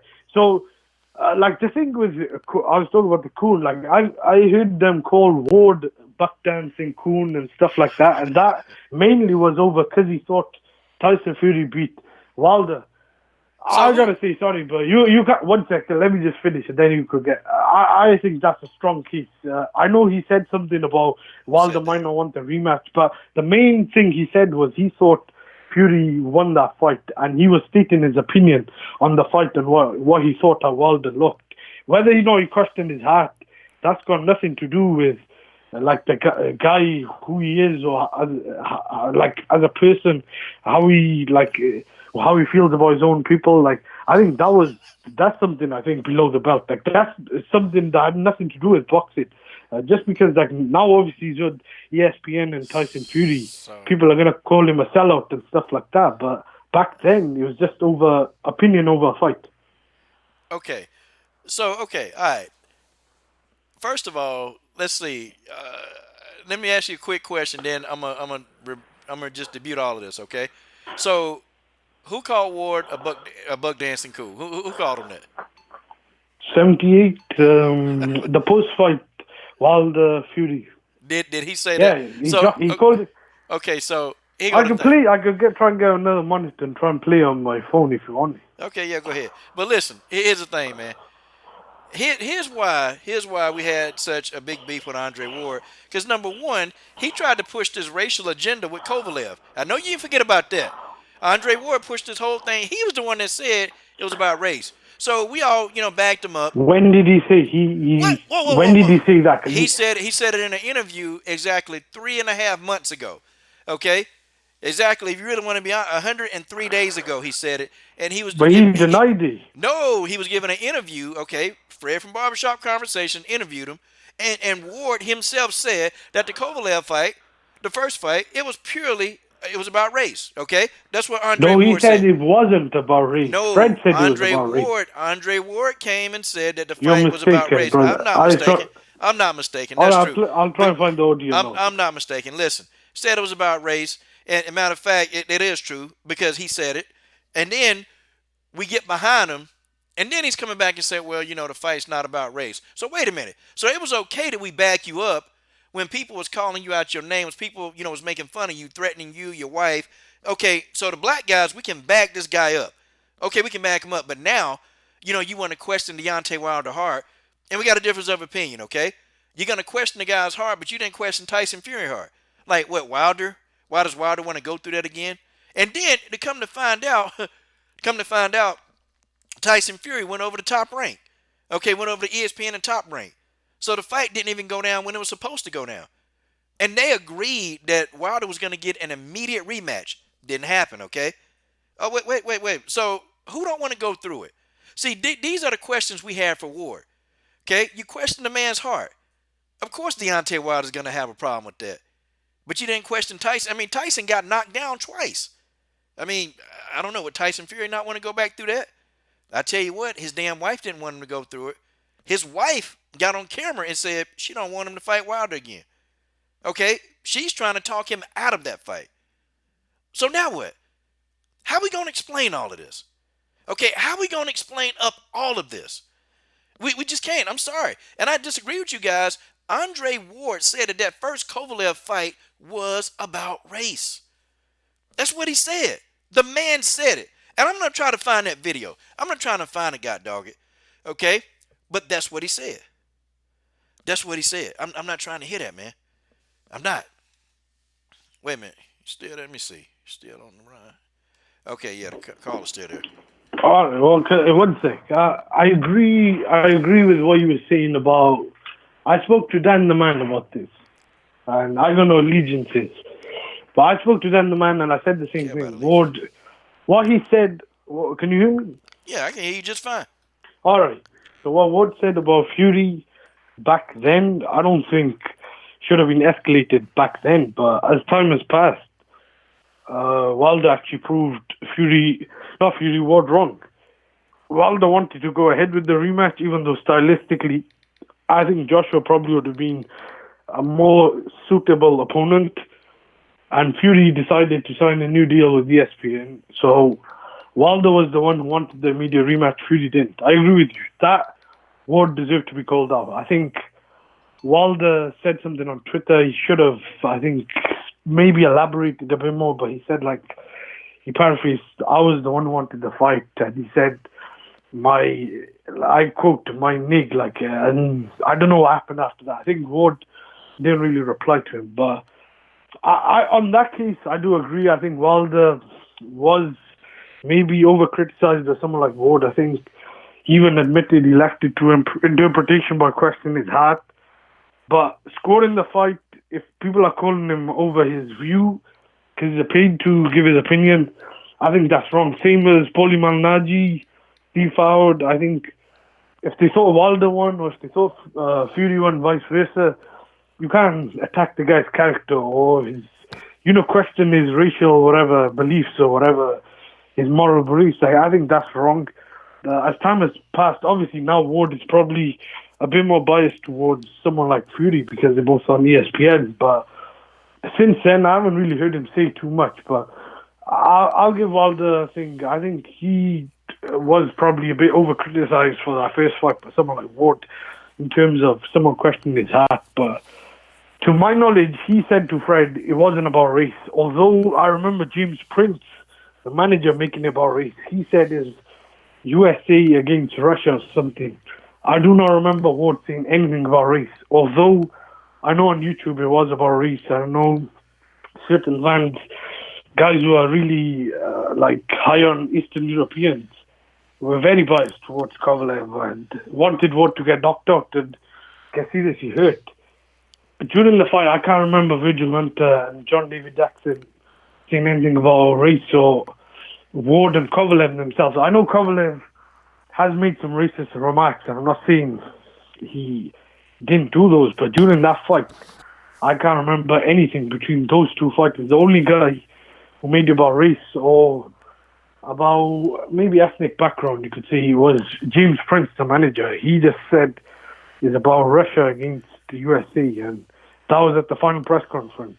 If Ward did say that, I'll try and see the quote, then I'll retract my statement. But to my knowledge, him and Fred had a 20-minute debate, and Fred was the one who said, this is about race, and Ward said it wasn't about race. He said, for you guys it was, for me it wasn't. But if he said the opposite before the fight, then I think Ward should be called out, and I'll admit that he was obviously then in the wrong. Okay, so the first time I heard it, okay, is when Andre Ward said, the first one, it was about race. Okay, that's the first time I heard it, okay? The first one was about race. The first fight or the first? The first fight with Kovalev was about race. And he said that. All right. Yeah. Okay, I remember that, clearly. And then him and Fred, they were debating about other stuff. But that's the criticism that Andre Ward got. And it's like, okay, I could have understood even if he would have said, hey, I don't even know why both of these two would want to fight each other right away. I could understand that too. But to just go to one side, man, I don't know if Wilder want that again. I don't know if Wilder want that again. Nah. You got a right to criticize and question Ward. Just like he got a right to criticize fighters, you could also criticize him. I said this to Dan the Man. We both agreed that Ward was in the wrong in terms of questioning his heart. That though was only more evident down the line. At the time, I didn't know what was going to happen. I thought they'd go for undisputed and Fury would want the immediate rematch. Although I didn't think that was a good idea because Fury did come close to getting knocked out. Although I thought Fury edged the fight, but if that was another referee, that could have been waved off. There's a double-edged sword. I think if there was a better third judge, I don't think that judge would have given Wilder 7, I think, rounds he gave him. I think the two judges scored it fairly. I could see 7 or 8 rounds to Fury. That is enough, I think, one card to win the fight, and one's a draw. But if that was another maybe better judge who scored the third judge who scored the fight, because I think that third judge, he scored that even if Wilder didn't get drop him twice, he still would have won the fight. I think that was a bad scorecard, but some people have argued that Jack Reese could have weighed that off. I beg to differ, but I understand there is a difference of opinion, and I can understand that as well. Okay. Yeah. Okay. Hey, and it can be a difference of opinion. That's fine. I don't have a problem with a difference of opinion, man. I don't have a problem. But, everybody want us to be fair, and nobody else is being fair. Okay, everybody is saying what they think, but then when it comes to what the LDBC thinks and how we move, everybody like, oh man, you guys are biased, you guys are being racist. That's just what it is. I don't think that's the case. Personally, I don't think the Black Fight Time TV had Fury beating Wilder, so I don't think they all biased or they all think the same. Maybe they all do favor their own fighters, but like I said, there's nothing wrong with that. Mexicans support Mexicans, the British support the British fighters. Hell, I even support British fighters. I actually write articles. I used to, but not now. I've even rooted for guys like AJ, guys like who else? Calzaghe, Hay, these guys in the UK that were, big names. There's nothing wrong with supporting their own fighters. I just think I'm not talking about just the LDBC. I've seen it on other channels as well. It's just okay. Name when you're very pro-bias. Name them. Guys who just support. So what channels? And I think guys like PP, some guys like Sean Newton, I think they're very biased towards Eastern European fighters. They're way too biased towards Golovkin, Lomachenko. And they're way too hard on guys like Crawford, Ward, Mayweather. I think Mayweather and Ward are like all-time greats. To me, Mayweather is one of the greatest fighters ever. So I don't know how you could criticize Mayweather but then say Golovkin Golovkin is one of the greatest middleweights. Whereas you look at someone like Triple G's resume, one of his best names is Cal Brook, who's a welterweight, career best welterweight. And his other best names are guys like David Lemieux and Murray. Now, don't get me wrong, I still think you can make an argument he's a top 15, even top 10. It depends what your criteria is. But he was ducked. But at the same time, getting ducked doesn't mean you're that accomplished. I don't think he was. I think the only reigning champion he beat was Lemieux. So I think that's a double-edged sword. Although at the same time, I think I do get why so many people do criticize the LDBC. You look at a guy like Wilder. I mean, I know what people defending Wilder would say, but he's had over 40 fights. He was a professional in 2008. The fact the guy is never unified, I think that needs to be called out. Whether it's him, his handlers, or his team, you got to criticize it. People say he's had a small amateur background. I get that, but so did AJ. AJ turned his first amateur fight. Had his first amateur fight, at 17. I think Wilder had it at 19. AJ won a gold. I think Wilder won a bronze. That was the difference. But he also fought Klitschko in his 19th or 18th fight. He managed to unify 3 belts in less than 20 fights. Like, Wilder, I think, does deserve to be criticized on that. Like, I get he's a slow starter, but like when people say he's been ducked by all these guys, I don't think that's true. Like, if someone has seen all those champions since Wilder won a belt ducked him, I think you're giving Wilder too many passes. But that's just my opinion. What kind of passes? Okay, so he tried to fight Povetkin. The guy got popped for steroids. Okay, he tried to. I don't hold that. He tried to. He tried to get out of fighting Bermane Stiverne the second time. Okay, nope, it was his mandatory. People saying he was afraid of Bermane Stiverne. He tried to fight Joseph Parker. Joseph Parker didn't want to fight him. Okay. He was trying to fight AJ, okay? Tried. Offered him $50 million. That didn't go down, okay? I mean, we can keep on doing this, man. You know, he tried to fight Tyson Fury, for the second rematch. Tyson Fury went over the top rank.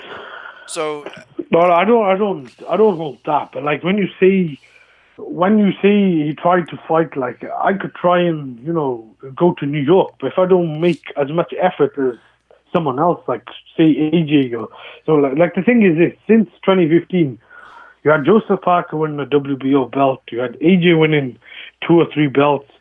Klitschko was around. Fury, he could have unified with Fury back then. Shelley Finkel did say he was a baby champion. I think some criticism does deserve to go his way. Now, I'm not saying all the criticism should go his way. Obviously, the Povetkin case, that was more on Povetkin. Povetkin was the one who had something in his system. Wilder tried to spar. Fury, no, wait a minute. Wilder sparred Klitschko, man. They used to spar. And matter of fact, Klitschko sparred AJ, and he also sparred Wilder. Now, Wilder was the guy that he didn't want to fight. Why? Wilder was the guy he didn't want to fight. Wilder. They also said Wilder was sent home from sparring and dropped multiple times. I mean, there's a difference of opinion, but Wilder's own manager, Shelley Finkel, also Klitschko's manager, he said Wilder's not ready for Klitschko in 2015 or 16. I can't remember what year. At that time, Fury, I think, hadn't beaten him.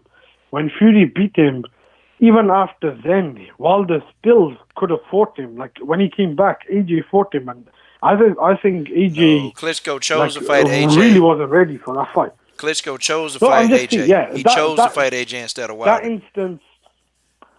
That instance is not as bad. When 2015, he could look at AJ. He won the title in 2016. Charles Martin, who's maybe not much better than the guy Stiverne who Wilder beat. I think Stiverne might have been a bit better at the time. Wilder beat him. Although AJ had 1 title defense or 2. I think it was one with Brazil. Dominic Brazil, then there's Molina. I think Klitschko got injured, so they pulled that fight back. But Wilder, up until that fight with Luis Ortiz in 2018, I don't think he had fought a live guy or a top 10 ranked guy. I'm not talking about just organization. Outside the first Stiverne fight, I don't think he fought someone who was really that good or dangerous. I know the Povetkin case, that wasn't his fault. And so what about the Parker? So how about Parker? How are we going to explain that? Because Joseph Parker that's what I'm trying to say. Joseph Parker turned that fight down. How are we going to explain all of this? But what I'm trying to say, they all can't abduct him. Like Klitschko, Parker, Joshua. Like Joshua has sent the guy 3 offers. Like there was I know the 100 million to zone wasn't for one fight, but once no, I'm not even playing the pro AJ game. I'm just saying I know, but that was a contract that was offered after he was already offered 15 or 14 million, which were career high paydays. Like, look, if Wilder goes on to fight AJ, so Wilder goes on. Wilder said he would take that fight, but AJ, they got to fight him in a rematch for the same amount of money.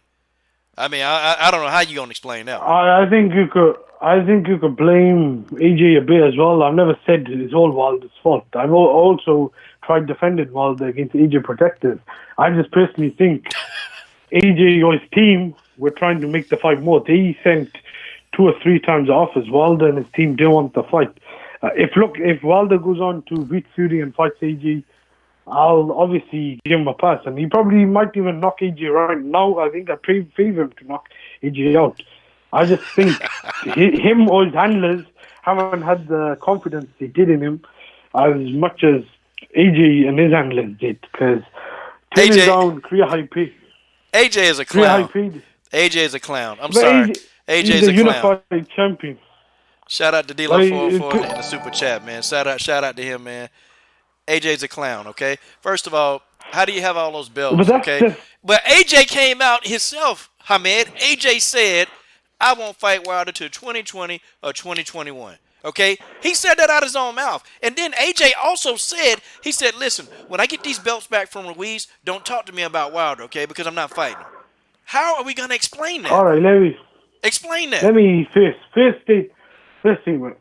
Have you ever changed your opinion on something? Like, do you I don't know, but say if you liked strawberries before, a couple of years later, you all of a sudden start liking strawberries. Like, he said that in 2017 or 16. All right, so I'm not going to hold too much. Now, the second statement, you do have some validity, but Wilder also turned down a deal just now with Singh, and Wilder said he's not interested in fighting. He cares about money. He wants 50-50 and all this. Why would you want to entertain it? AJ, I think one of the main reasons he got knocked out was because he was so obsessed and focused on an undisputed showdown with Wilder. He should only be focused on his own legacy. AJ got knocked the hell out, man, by Ruiz. He's not. I'm sorry, man. AJ now, after he got his ass knocked out, he also beat him as well. Wilder is the man, okay? Wilder is the man. Okay? I don't think that's true. Wilder is the man. Matter of fact, no, hey, it's a reason why AJ wouldn't fight Ortiz. It's a reason why Fury. Wait a minute. It's a reason why Fury didn't want to fight Ortiz. Parker didn't want to fight Ortiz. Okay, Actually, Dillian White didn't want to fight Ortiz. Why? Ortiz is own manager. I'll get off this because obviously you're a big Wilder fan. Ortiz. No, Ortiz. His own manager said on the Boxing Voice, they messed up the AJ deal. They turned that deal down. AJ and his team in June when they decided to fight Ruiz after Miller popped duty, that wasn't on them. In the past, you could say what you want. There's also a conflicting argument there. But recently, when Ortiz could have fought him, that's on Ortiz. But I just want to get your opinion on Crawford. Like, calling him let's go. Crawford and Brad, like the whole thing. Do you think that's fair? Like, if you say you're pro African American whatever fighters, I'm not saying you. I'm just generalizing now. Talk about majority of the channel. Yeah, go ahead. Then you start attacking Crawford, who to me is probably the most accomplished American fighter and arguably the number 1 pound-for-pound fighter. Wait a minute. But when you start attacking someone like that and start saying he has to prove himself to fight someone like Spence, where he's already got a belt, do you think that's fair? Like, I don't think that's fair. And I think one of the main reasons could be because who he's managed by or promoted. Like, I think if I'm just talking about generally, I think if he was on the other side, I don't think it'd be this much hate and disrespect. Like, people calling him a clout chaser. Okay. I think that's way over the line. Let me address one thing, okay? And I'm going to say this, and then I'm going to get on this Crawford thing, okay? AJ has already identified he really don't want to fight Wilder. He's already identified it multiple times. Wilder's also said the He's same. already identified. Wilder has come on. He's been Wilder saying. said the same. Wilder ain't say that. Wilder said the I'm same. trying to get this boy in the ring. He offered the man the $50 million. The man turned down. He turned it down. Eddie Hearn even came out and said that the $50 million was legit. Shelly Finkel came out and said it. Steven Espinoza said that $50 million was legit. Yeah, it was legit, but they wanted him to fight on a different net. Nah, man, no. $50 million. Yeah, Frank out of Frank. You got $50 million. If you got $50 million, man, and you turn that down, and that's not even counting the back end money. This man turned down a $50 million. Wilder turned $100 million. Wilder turned down $40 million and $100 million package. That's just as bad. That's worse. AJ wasn't guaranteed in the packet. AJ wasn't guaranteed in the packet. Wilder out of his own mouth. I don't want to make you like AJ, I'm siding roots because AJ wasn't guaranteed. AJ wasn't guaranteed. And that's the reason why Deontay Wilder didn't sign. Wilder also said he'd pull out the Fury rematch. Wilder said out of his own mouth he'd pull out the Fury rematch to fight Ruiz. But for Joshua, he didn't do that. He didn't pull out of the Fury rematch. Yes, Fury went to the WWE. Fury went to the WWE, and Fury had that cut. He said if Ruiz wins, out of that, he said if Ruiz wins, no, you're wrong. Fury pulled out of that, man. If Ruiz wins the rematch, Ruiz lost the if he wins the rematch, then what? Yeah, he said he'd pull out the Fury rematch to fight Ruiz, but he didn't say that about AJ. Like, he didn't even want to entertain AJ. That's not wanted a rematch. So why would he fight Fury if Andy Ruiz had all the belts? Like, I don't understand this. Because Wilder has come on and said that he wants to be undisputed. Why would you fight Fury then over AJ then? Okay. Yeah, he's fighting Fury now. He's fighting Fury now because the fight had already been done. Fought Fury. But hey, AJ didn't want no smoke. AJ didn't want to fight him. And AJ came out and said, AJ said, if I beat Ruiz, don't talk to me about Wilder. How are we going to explain these words? They already tried making the fight. After the first Fury fight, AJ team wanted to make the fight, and Shelly Finkel said, we are not interested in any meetings. They cancelled the meeting, didn't turn up. Wilder out of his own mouth said, if Ruiz wins the rematch, I'll cancel the Fury fight. I'll fight for undisputed. One name, one this, whatever. But when AJ won, he didn't want to entertain. What does that mean? What does that mean? He wants to fight for undisputed. He wanted to fight for undisputed. All AJ's fault? He wanted to fight for. Yeah, it's AJ's fault. He wanted to fight for undisputed. Okay. So you don't think Wilder? You don't hear Deontay Wilder. You don't think Wilder has any blame at all? You don't hear Deontay Wilder saying, "I'm not going to fight him till 2020, 2021." You don't hear Wilder saying that. This was 3 years ago. I'm talking. Retracting statements. This man had anxiety fighting Ruiz the first time. This man had anxiety. He beat Ruiz in the rematch. You probably beat Ruiz in the rematch. He beat Ruiz. He proved you wrong in a lot of the guys. He boxed Ruiz. They must be doing something right. He boxed Ruiz and he got knocked out. Listen, man. Listen. He beat Ruiz. That's a fact. That's not opinion. Listen, Joshua went 7 rounds. We'll see what Wilder Joshua went 7 rounds. All right, with what's his face, and Wilder knocked that guy out in the first round, man. Listen, man. AJ knocked Molina out in 3 rounds. Wilder went 9. Don't matter. Don't matter. Triangle series. That don't matter as well. Wilder knocked him out brutally. Well, let's see how Wilder does with Fury. That's a good fight. Let's see how Wilder does with Fury. If he knocks him out, then we need to see Wilder and AJ fight. I'm not defending it. We got a referee named Jack Reese. Let's see. We got Jack Reese. That's a Hall of Fame. He got up and he hit. Jack Reese is a Hall of Fame referee. Hall of Fame referee. Sorry about that. He got up and he hurt Fury. He got up and hit Fury, come on, though. man. Fury. Fury got up and hit Wilder. Fury was out cold. That don't count. Fury was out cold. And you know damn well when Wilder fight a guy the second time, the guy, he put him away faster. Okay, you watch. We'll see. I think is going down, and I know you're going to tuck your tail and you're going to run, and I don't know where you're going to run to. We're going to try to look for you, but you're going to be up somewhere. I don't know where you're going to be. I'll come again. I doubt it. I'll come on again. I doubt it. We'll see how Wilder does, but I think Wilder probably will knock him out again, but Wilder could get schooled again. I thought Ortiz was 6 or 7-0 up until he got caught. Man, Ortiz wasn't there. Ortiz got cut. Ortiz got caught. To me, Wilder got his ass knocked Wilder out is a one-handed fighter. He's either going to have to knock him out clean or he's going to get outboxed, and this time he could get embarrassed. But it depends how Fury boxes. Fury couldn't stay away from him, man. Fury can't stay away from that right hand, and it's not going to happen, okay? Yeah, if Fury gets caught again, Fury could get knocked out. That's a possibility. He almost did get knocked out. Whatever. He did get back up. He got backed up under 10 seconds. And now let's go ahead. I'm going to address this Bud Crawford, man. Listen, man, ain't nobody hating on Bud Crawford. Bud Crawford's a damn idiot, man. Okay, first of all, he gonna complain. Oh, ain't You nobody just said support. No, hold on, hold on, hold on, hold on, hold on, hold on. No, no, no, no, no, no, no, no, no, no, no, no, no, no. Bud Crawford is an idiot. And I'm gonna tell you why. First of all, he's sitting there with Bob Arum. Okay, this man ain't trying to promote him. This man ain't doing nothing. You pay the guy what about 30% of your damn purse to promote you, and he's not doing his job. Okay. Why the hell wasn't that Mean Machine fight promoted? Guess what? It was promoted by YouTube guys, okay? And you want to know why we on Bud Crawford so heavy? Number one, Bud Crawford, he run around here, okay, like he ain't got to talk to black media. Okay, he run around here and do this, okay? But he can talk to Ho Rogan, racist. He can talk to Brendan Schaub, racist. He can talk to Kevin Iole, okay, do a sit-down interview with him. And these guys, they don't invest. They're not investing in Bud Crawford. They're not making videos. How is Brendan Schaub racist? That guy's like the biggest. I'm not finished. Hold on. I'm not finished. I'm gonna tell you that in a minute. Just hold on. Okay? That guy's like the biggest. Hold on. I'm not finished. Hold on, I'm not finished. Continue. Bud Crawford, okay? He's interviewing with all these other people, man. These people, they don't support the guy. These guys, as a matter of fact, Dan Raphael, that's another one, who talked cold, hard trash about Bud Crawford, but Bud Crawford would interview with that guy. Now, see, here's the logic, okay? And this is where Russian people not going to support Bud in numbers, okay? Asian people not going to support Bud. Hispanics won't be supporting Bud, okay? Black people support Bud Crawford. That's just a fact, okay? Black people support Bud, and these are the same people that you don't even want to give 60 seconds to. It makes no damn sense. And Brendan Schaub is a racist because he took an all-black panel at Fox, and he told me, hey, I know Fox, I know what they're trying to do. Okay, they want to know that they got an all-black panel so they're not racist, okay? I mean, you know, how come they don't have any diversity on the panel? But he don't say anything about the all-white panels, okay?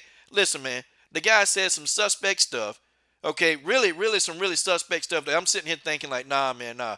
He meant it the other way. The man's a racist, okay? Who are you talking about? I addressed the Brendan Schaub situation, okay? I addressed that, and now I went back and I addressed the Bud while the LDBC going in on him. So see, it's a fact. It's just like when people fans of Amir Khan, okay, like the Arabic population, they're a fan of Amir Khan. That's just a fact. They support this man. He got a whole country behind him. One man Marquez got a country behind him. These people support him. Marquez, Canelo, they don't have black fans supporting them in drones. They don't have that. The Mexican fans are supporting these Mexican fighters. Crawford, though. Man, they got a how few. Is that? We're not attacking Crawford. We're telling them the truth. Look, I'm not saying you, but there are guys who are attacking him. I've seen guys calling him cloud chasing, guys calling him well, think about it. Sellout. Why is he commenting on the Tank Davis fight? How about that? Why is he getting into it? You're never gonna fight Tank Davis. He's two weight classes. Opinion. Is he not entitled to his opinion? He's 2 weight classes below, but you purposely get on there. Is he not? You answer my question. No. He entitled to his opinion, but it's not it's hating. It's Twitter. I mean, you got guys. Man. No, you went in there and you talked about the guys. You went in there and talked about the guys performing. Okay, went in there and talked about how crummy it was. Yeah, but then this the same guy. But this the same guy that just got knocked down by Mean Machine. Bud need to shut the hell up. That's what he need to do. Javante Tank Davis was saying stuff about Wilder. Like he's a lightweight or featherweight or Wilder's heavyweight. I mean, guys say stuff on Twitter. I don't even know why that's relevant. I'm talking about guys hitting on Crawford, and he's the one who wants to fight. Look. One thing. Right now, Spence is not to blame. I'm not going to blame because he just had a car crash, just had a tough fight with Sean Porter. I don't know what's going on with Spence. But prior to that, the guy who wanted to fight more was Crawford. Crawford went up to him and he said, "Let's fight now." Spence said, "I want to clean up my side of the street." Now you hold stuff about AJ, but when you talk about Spence, couple of years ago, Spence, Keith Thurman, Danny Garcia, Angel, all these guys were saying to Crawford, and I'm not trying to fanboy Crawford, but I see a double standards. They said to Crawford, "You're a nobody at 147. You've done nothing." Even though this guy hasn't even had a fight yet. I don't know why you say some stuff. You'd wait and then judge him why he's done a welterweight. He moves up, wins a belt. One sec, can I just finish? Okay. Wins a belt against Jeff Horn. All right, fair enough. Jeff Horn is not elite guy, but the same guy who beats Pacquiao, whether you agree or not, that was a close fight. Pacquiao goes on to wipes out Broner 10-2 or whatever, beats him and drops him. Jeff Horn somehow outlasted the other two, even though I thought he lost, but wasn't much closer than the other two. Crawford beats him emphatically, conclusively, barely loses a round. Outside the first round, I don't think there's a close round. Crawford wins that belt, defends against his, I think, mandatory Benavidez, then tries fighting guys like Danny Garcia. They turn down the career high payday. Who else is he meant to fight? Spence is the guy with one belt. Spence is fighting Porter. Spence beats Porter. Spence got 2 belts. Now people are saying this guy needs to stop clout chasing. He needs to do this, that, and the other. He's not a marquee name. Whereas outside Pacquiao, I don't think there's really a clear pay-per-view guy or a clear A-star. Like, you can make an argument that Spence is a bigger name than Crawford now, obviously, after the numbers he did with Mikey. But we are talking about just generally outside Pacquiao, there's not really a real superstar in that division. And Crawford, people are trying to hold him to different standards, whereas this guy's got no one really to fight on that side of the street. Still has managed to win a belt, defended it, was undisputed at the weight class below, cleaned that out. Arguably is one of the top 2-3 pound-for-pound fighters. I don't care if you don't agree with the management or how he's managed by his handlers, but he's demanding the fights. And Bob Adams said he let him fight Spence on a cross-network pay-per-view. People talk about how they defend Wilder, but this guy has unified belts, has moved to 3 weight classes, won titles and all, and he's trying to fight the best. I mean, how could someone hate on the guy? Like, just because their preference of who they like, so fight companies Porter. or... So fight Porter. Fight Porter. I agree. Fight Porter. Look, I so agree. fight Porter. Right now, Spence is unavailable. Okay, the man went through a damn windshield. I agree. Right now, he's unavailable. But you got Showtime Sean Porter, the guy that took Spence 12 rounds. Okay, who arguably was supposed to get dominated by Spence, didn't. This guy said, "Hey, I'll fight you," and then this guy coming over here, "Oh man, you know, well that's my friend, man. I don't want to fight my friend." I just disagree with that. I called him up. But before that, I was talking about before that. People were saying stuff like, he needs to do this, that, and the other one. Before the car crash, people are saying that he needs to fight Porter, where he said he wants to fight the winner. Like, and I didn't get that. Like, now, obviously, Spence is at the car crash. Spence is not gonna. Right now, I don't hold Spence to the same standard because he's at a car crash. He's not gonna go into a big fight. So, like, he's gonna maybe have a tune-up. But before that, I'm saying people were not holding all the guys to the same standards. If it's about strap season, you should be trying to fight all the other champions. We are holding to the same standard. Fight the best. The best right now that he can fight at 147 is Sean Porter. And now we got Terrence Crawford sitting here talking about, oh, he want Danny Garcia. Well, guess what? That fight's not going to happen. Bob Arum already said that fight's not going to happen because Bob said that Danny is expired. So if Bob Arum don't want the fight to happen, it's not going to happen. Terrence Crawford can say whatever he wants, man. He's run by, and Bob Arum is very important to this because he's the guy that's stopping the majority of the fights from going down. That's just what it is. Okay, this guy can say who he wants. You said, hold on. That guy, hold on, not finished. That guy can say whatever he want to say. He can say it. But I'm telling you now, okay, Bob Arum is doing a disservice to this guy. The guy's too damn dumb to see it. You know, isn't it amazing that Floyd, with his goofy, silly ass, he can see it. He got out. Okay, Miguel Cotto got out. What Miguel Cotto, wait a minute. See, Floyd left because he wasn't getting the fights that he wanted. And Bob Arum kept telling Floyd, well, we don't have enough money to pay you for that. We can't pay you for that. Well, he keep all the money for himself. That's what Bob Arum did. Crawford is no Floyd. Floyd was the people star. So, no. But see, when he was with Bob Arum, man, wasn't a pay-per-view star. Wasn't there. And Bob Arum wasn't trying to give him the right money. He fought on pay-per-view with Gatti. He was a bigger name than Crawford. That's what I'm trying to say. I'm not saying he was the guy he was. He fought, but see, he wasn't getting what he wanted. Crawford. He wasn't getting what he wanted, so he left. Miguel Cotto left. Same thing. Bob Arum did a horrible job of promoting. All those guys are bigger names. Mikey Garcia left. Bob did a bad job of promoting him. Look, these guys, they're all saying the exact same thing. Mikey almost ruined his career. Mikey sat on the sidelines for 2 years. That's always the great Why do you think he did that? He was having a dispute with his promotional company. Top rank. No, what I'm trying to say, that's not always a great choice for everyone. Ward had the issue with this. That sometimes... Would you rather be active and fighting in the ring and stay loyal to your team? Like when guys see Wilder's loyal to Al Heyman and the PBC. They don't hold the same standards for Crawford. But when you look at that, Well, Wilder's we do. been managed horribly. What have they done for Wilder? He's not a pay-per-view star. No Wait one a knows minute, him really in America. So wait a minute. He's at 45. No, hold on. 325,000 pay-per-view buys versus Fury, and that's not, man. Right now in this pay-per-view market, That was more that's to good. do with. No, that was more to no, do with stop. the dance. Man, nah, it didn't. One no. sec. Okay. Anyway. Then he got 300,000 with Luis Ortiz. How you gonna explain that one? Yeah, he's become a bigger name now. Nah, man, after come on, 45. cut it out. Stop it. What do you mean Stop cut it. it on? Oh, stop. I'm saying it took. Stop You it. didn't even listen to what I said. It took him 40 Jesus. fights to get to pay-per-view. And before that, he's never unified. Crawford cleaned out division. Bob Arum got him unification fights. Got him, even with one belt available outside the PBC. Crawford still managed to get his hands on that. I know Horn was co-promoted by Top Then Rank. explain what Arum, is Bob doing for Terrence now? Bob can only do so much. Bob is trying to make the fight. Let me just say, you said Spence is unavailable, but Spence already said on Twitter, he's saying stuff like, I don't need a tune-up, and he'll fight Crawford next. So how is he unavailable? If those are his own words out of his own mouth. Early on Twitter, he said he's not ducking anyone as well. Bob, look, man. That's conflicting.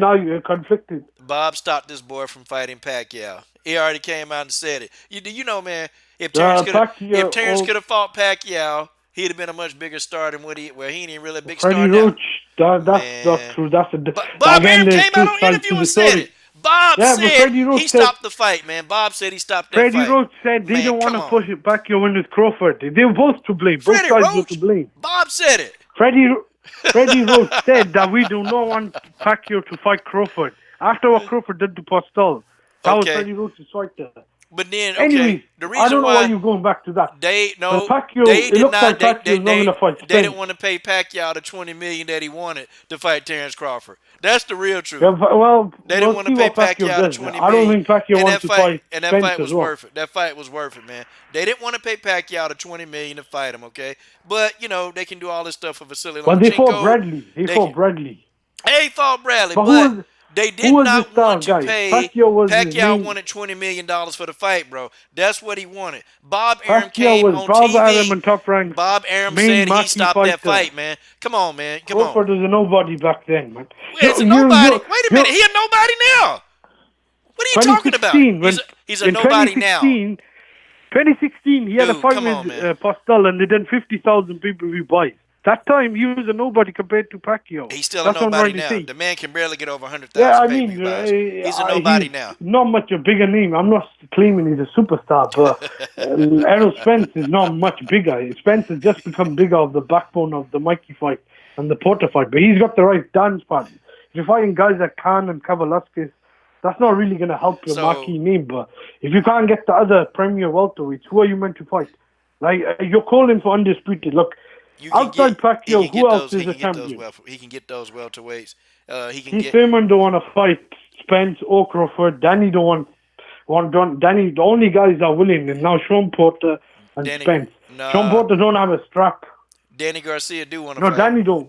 Danny Garcia wants to fight Crawford, and Crawford wants to fight Danny Garcia. Okay, Crawford don't want to fight. Danny turned down the fight just now. Danny's fighting Red Cat. He does not want to fight Crawford. Bob Arum said he turned down the fight. Bob Arum killed that fight. Bob Arum said that Danny Garcia is expired. They offered him a career high payday. How could you kill a fight? Whoa. They offered him $4 million less than they offered Amir Khan. That was combined total. The guy that Danny Garcia knocked the hell out. How are we going to explain this?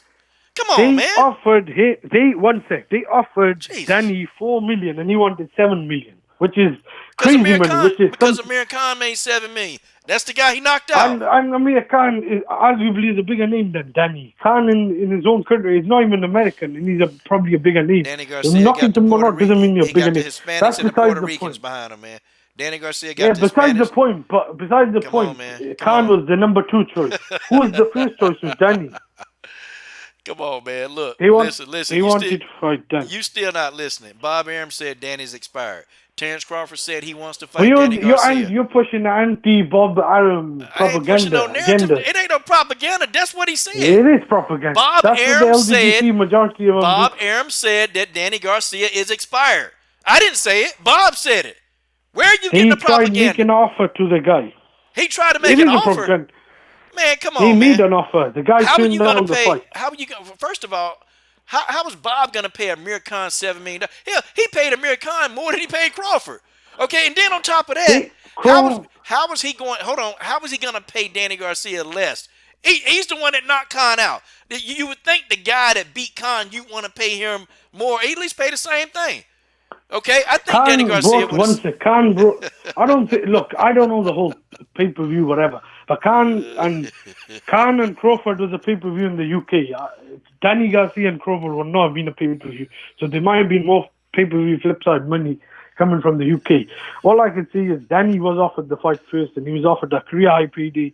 The guy is fighting Red Catch. He is not willing to fight anyone. The only guys he's willing to fight are guys on the PBC roster, the ones he wants to fight. Look, he didn't want to fight Pacquiao before. Danny turned him down, same as Broner. I don't know how you could give him a pass. This is what I will say. Crawford has got I didn't give a pass. If Spence doesn't want to fight him, then I mean the next best guy is Porter. But if Spence and Pacquiao can't fight, I don't know why Spence would want to fight guys like Keith Thurman and Danny. They don't have something that Crawford has. Like Danny don't have a belt. Danny got nothing. He's not really Canelo or someone like that or Cotto. And Thurman has been having surgery. Well, Keith Thurman doesn't want to fight any of those guys. I think Crawford and Spence should fight. If Spence and Crawford can't fight next, then Crawford should fight Porter. The whole friendship issue, I don't buy into that. I think Crawford deserves to get called out if he turns that fight down and they don't make that fight. But if Spence is available, Crawford and Spence should fight next. It's for unification, 3 belts. Pacquiao at this stage of his career, I don't think he's going to want to fight next. But what part do you not understand? That Errol Spence went through a damn windshield. Okay, when do you think he's going to be back? When do you think he's going to be back? I don't understand what is with you guys. He had an interview. He said May. He said May out of his own mouth. He said May. This is a guy that went through a windshield, man, going at about 80 miles an hour through a Ferrari. Sorry. Do I take his? Do I take his word or do I take your word? I'm not telling you. I'm just saying. His own mouth. I'm just what I'm saying to this. Okay, the guy's not 100%. And there's no guarantee that he's going to be ready by May. Okay, there's no guarantee that this man will be ready, okay? Had a serious accident, and I'm pretty sure that there are a lot of injuries. Matter of fact, man, the guy talking differently. He moving differently. It's not the same guy, man. He's going to need some time. I get the argument. He's going to need some time to heal, okay? I'm not saying they need to. No, I'm not saying can't see they him should. coming Now, back in after May. the car crash, I'm not saying they should fight next. Right now, we could wait. He's had a car. He could have a soft touch or whatever. He could try and fight Danny this year. But what I'm trying to say, they should try and fight next. After, if it's Porter for Crawford next, then he should try and fight Spence after. And Spence, I don't think could wait around and try and fight guys like Keith Thurman, who looks like he's injured again for another year. Like the guy has had one fight with Lopez and then fights Pacquiao and gets injured again. That's not someone you could wait around for. Spence, I think, is going to have maybe one. Personally, I think Spence should take the whole year out. But if he's saying he's ready and he's been cleared to fight in May or June and he's going to try and fight twice this year, then if he's going to fight a soft touch, I don't see why he'd go and fight someone like Danny. Do we really need to see that fight? If he's saying he's 100%, that's his own words. If he's not, and then he wants another tune-up, I won't be mad. Obviously, he's had a car crash. But they were already lining Danny Garcia after the Porter fight. The Porter fight, the decision barely be announced, and Danny's in the ring. Like, no one wants to see that fight. Danny, a welterweight, has done virtually nothing. Like, people talk about guys like Crawford's resume. Danny's been an old guys like Guerrero, Paulie Malignaggi, won a vacant belt as well. Like, at welterweight, Danny has not done much. Junior welterweight, yeah, he's a good fighter. Beat Matisse, Khan, Judah, the list goes on. Danny used to be a champion at 147. Yeah, but so is Crawford the champion. I mean, Crawford beat a guy who obviously went in the ring with Pacquiao and beat him. Besides the point, I don't think Crawford's welterweight resume is that great, but he's barely been there for a year and he's got a belt. He's not stopped everyone he's fought. Danny was fighting down to his level, wasn't looking impressive, and the 2 big fights he's had, he's lost to Thurman and Porter. Well, I tell you this, okay? All I know is this whole Bud argument, this can be remedied by Bud himself if Bud stopped being such an asshole and Bud actually at least Not even, you only have to lead Top Rank, but start demanding things out of Top Rank to put him in positions to get the certain fights. Okay, the fights can be made. Okay, Deontay Wilder had a rematch clause in his contract with Fury, and they made that fight. So what I'm saying is, Bud can demand that certain things get done. Okay, they'll do it for Fury, they'll do it for Lomachenko, then they should be able to do it for Bud. Okay, this is mostly Bob Arum. It's mostly Bob Arum. Bob Arum has a history of this kind of stuff. Bob That's Arum just, is really, that is a propaganda. Look, that's not a let me- propaganda. That's you not gotta a let me- all right, propaganda. you gotta let me- Okay, no, man. all That's right, not you- a propaganda, man. Bob has a history of this kind all of right, thing. being biased then. Who's being biased? Whatever the What word. is being biased, all right, man? What? let me- Because let this me- is what it is. Okay, so you telling me let Miguel me- Miguel Cotto? Okay, you telling You me gotta let Cotto? me- You telling me Garcia? I'm Man, not talking I about let Cotto. you I'm talk talk- for a long time. Okay, are we saying Miguel Cotto? Are we talking about Fishnets? Are we talking about all these people? Okay, they biased too. It's a propaganda. They left Bob Arum, Yeah, right? no one said, but It's a all propaganda. promote- They left Bob Arum, right? So that's also All right. propaganda. Can I explain myself? One sec. I let you me think. explain. I let you explain. All right. All promoters have a side to them that I think is Here we go. greed, whatever, being selfish, being greedy, whatever. Eddie Hearn, Al Heyman. I know Al Heyman is not promoter, whatever, but we all know the role he does for PBC. He's the main man. Anyway, in the past too, if you're talking about guys who are not willing to work with each other, Bob Arum worked with De La Hoya to make the fight with, not De La Hoya, but DAZN, sorry, to make the Hooker Ramirez fight. He didn't have to. Hooker could have went over to ESPN, but he was willing to take his guy over to DAZN because DAZN offered more money, whatever. That was a risky fight. They made Gvozdyk and Beterbiev. They put him in after Gvozdyk just beat Stevenson. They also went over to fight. Kovalev signed a deal, I think, co-promoted by Top Rank and Bob Arum. They went over and fought Canelo. All right, these are big career paydays. But what I'm trying to say, Top Rank are willing to work with other guys. You look at PBC and Al Heyman. Yeah, they're trying they to are. keep everything in house. They're doing exactly what Bob Top Rank were doing Arum when doing Pacquiao. that. They willing to work with everybody Top Rank, except this when it was comes to Top Bud Rank were doing Crawford. in 2015, When it comes to Bud 2014. Crawford. When When it comes to Pacquiao Bud had no dance partners. They were fighting guys like Tim Bradley 3 times, the guys like Chris Algieri. and they made the Mayweather fight. When it comes to Bud Crawford, they're not Yeah, willing but that to was do that. way after. Like, When it what I'm comes to trying to Bud, say, when it comes to Bud Crawford, they're not willing to do that. Bob is not willing to do that. He's not going that extra mile for Bud he Crawford. said he'd put He's him not. in with Errol Spence. He's not. And everybody that Bud suggests that he fight, Bob Arum take a dump on it. Okay? He was trying That's to a make fact. the fight with Spence. Bob Arum was there with Crawford. He's trying to Al make Heyman the wasn't fight there. with Spence. The fight with Spence can't be made now. What about Porter? He doo-dooed on that fight, okay? He tried making the fight. He didn't try to make the fight with Porter. One He promoter didn't is try to trying do make it, man. fight. He didn't try You to. talk about. He didn't You try talk to. about Cotto D's. I'm not Okay. talking about Bob Arum. I What never about said Bob the Arum reason was why some I sort- said Koto? What? Because we established the fact that these guys were all unhappy with the promotional duties of Bob Arum. That's why I mentioned Koto. But those okay, guys. that's why I mentioned. One sec. Those guys That's why I were mentioned those guys. all those guys were much bigger stars than Bud Crawford. they left. A lot of them were more media friendly. Bud Crawford doesn't help himself. they Another left. thing is Bob. Yeah, they left because that was good for them. For Bud Crawford, you could only say maybe right now you could argue that, but even then, If Bud left, I don't know if he'd be that's really a he'd be a big. bigger star. If Bud left, he'd be a bigger I star. don't know if they don't want to fight him. Nah. I don't know if they don't want I to fight him. guarantee Then I you. don't know if that's real. I guarantee you, okay? If Bud left, he'd be a bigger star. Mikey Garcia left, and then he goes down and him and Errol Spence do like what? Damn near 300 But some Mikey thousand left pay-per-view. PBC as well. He's Man. with the zone. Like Mikey's doing his depends thing. what It doesn't matter. Anything's better than being with Bob Arum. Anything. Dude, That's I'm I don't sorry, think man. that's true. I'm sorry. Tyson Fury just So signed with if I Bob Arum. disagree with you, Tyson Fury just signed. if I disagree with you, then that means I got an agenda. Okay, I'm pushing No, an agenda. no, I never said that. I said but this- that's I what you said just said. If people I do have an disagree, agenda with Bob Arum. nah, if I disagree with you, then that's an agenda, okay? I got an That's issue not with Bob true, Arum no. because the man is doing a horrible job at promoting But this I guy. got issue with Heyman. Okay? Some people got agenda over Heyman. I've not got agenda That's fine, with 'cause Heyman. But I Al do think Heyman- Heyman does. Al Heyman, Heyman not my does favorite. He ain't a just as bad. revolutionary, man. Al They Heyman won't. They won't even recognize the WBO belt. They won't even They don't even want to recognize Crawford as a champion of welterweight. That is pushing a propaganda. No, because PBC, they're sick and no, tired. wait, PBC, They're sick I and let tired you of all talk, of these man. belts. They're sick and tired of all of these Anyways, belts. but They're tired of they're that, also man. trying to make their own belt.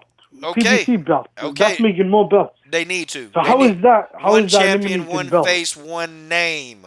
Okay, that's what that's How gonna is do. that eliminating belt? That's adding more belts. It That ain't don't make add more sense. belts because guess what?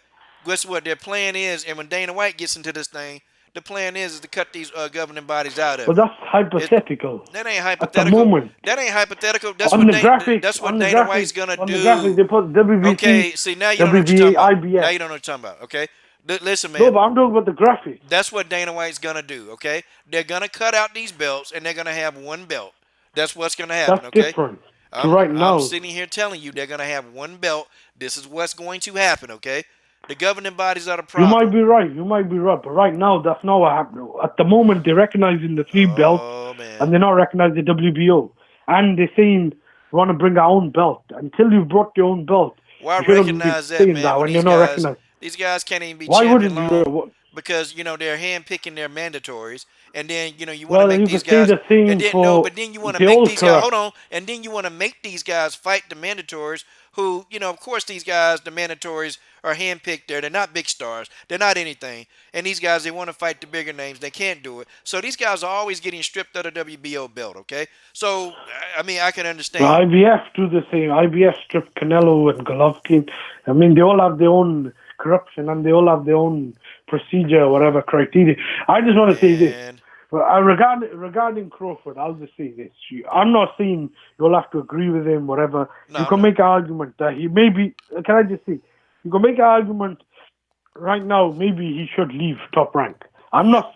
I think you could also make an argument that he shouldn't. Like, if you're really into all that loyal shit and whatever top Rank have done for, I think they've done a good job. The guy just had 2 million highest ratings, one of the highest ratings on ESPN. You think they did a Mean good Machine job? the year before. No, I'm just saying. I'm just saying. I'm just saying. Getting. You're talking about Brandon. The guy is not a superstar. He's not Mayweather. I'm talking about the guys he's fought. They managed Oh, to. man. They managed to get him all the big title fights they wanted at 140. They managed to get him a title fight Oh, at 135. The Gamboa fight. It's about time. The Gamboa fight. The Gamboa fight at 147. They got him the fight with Jeff Horn. They got the belt. I'm just talking about. You can make an argument right But they now. I could, but think they you couldn't could get him make to, also. I'll make a, but they couldn't get him to fight with Pacquiao. And hey, isn't it funny, man? Isn't it funny? Pacquiao leaves Top Rank, right? And he goes to PBC, and Keith Thurman gets to fight with Pacquiao. Damn, how does that work out? And Keith Thurman was chasing Pacquiao for a long time, and finally he get to fight.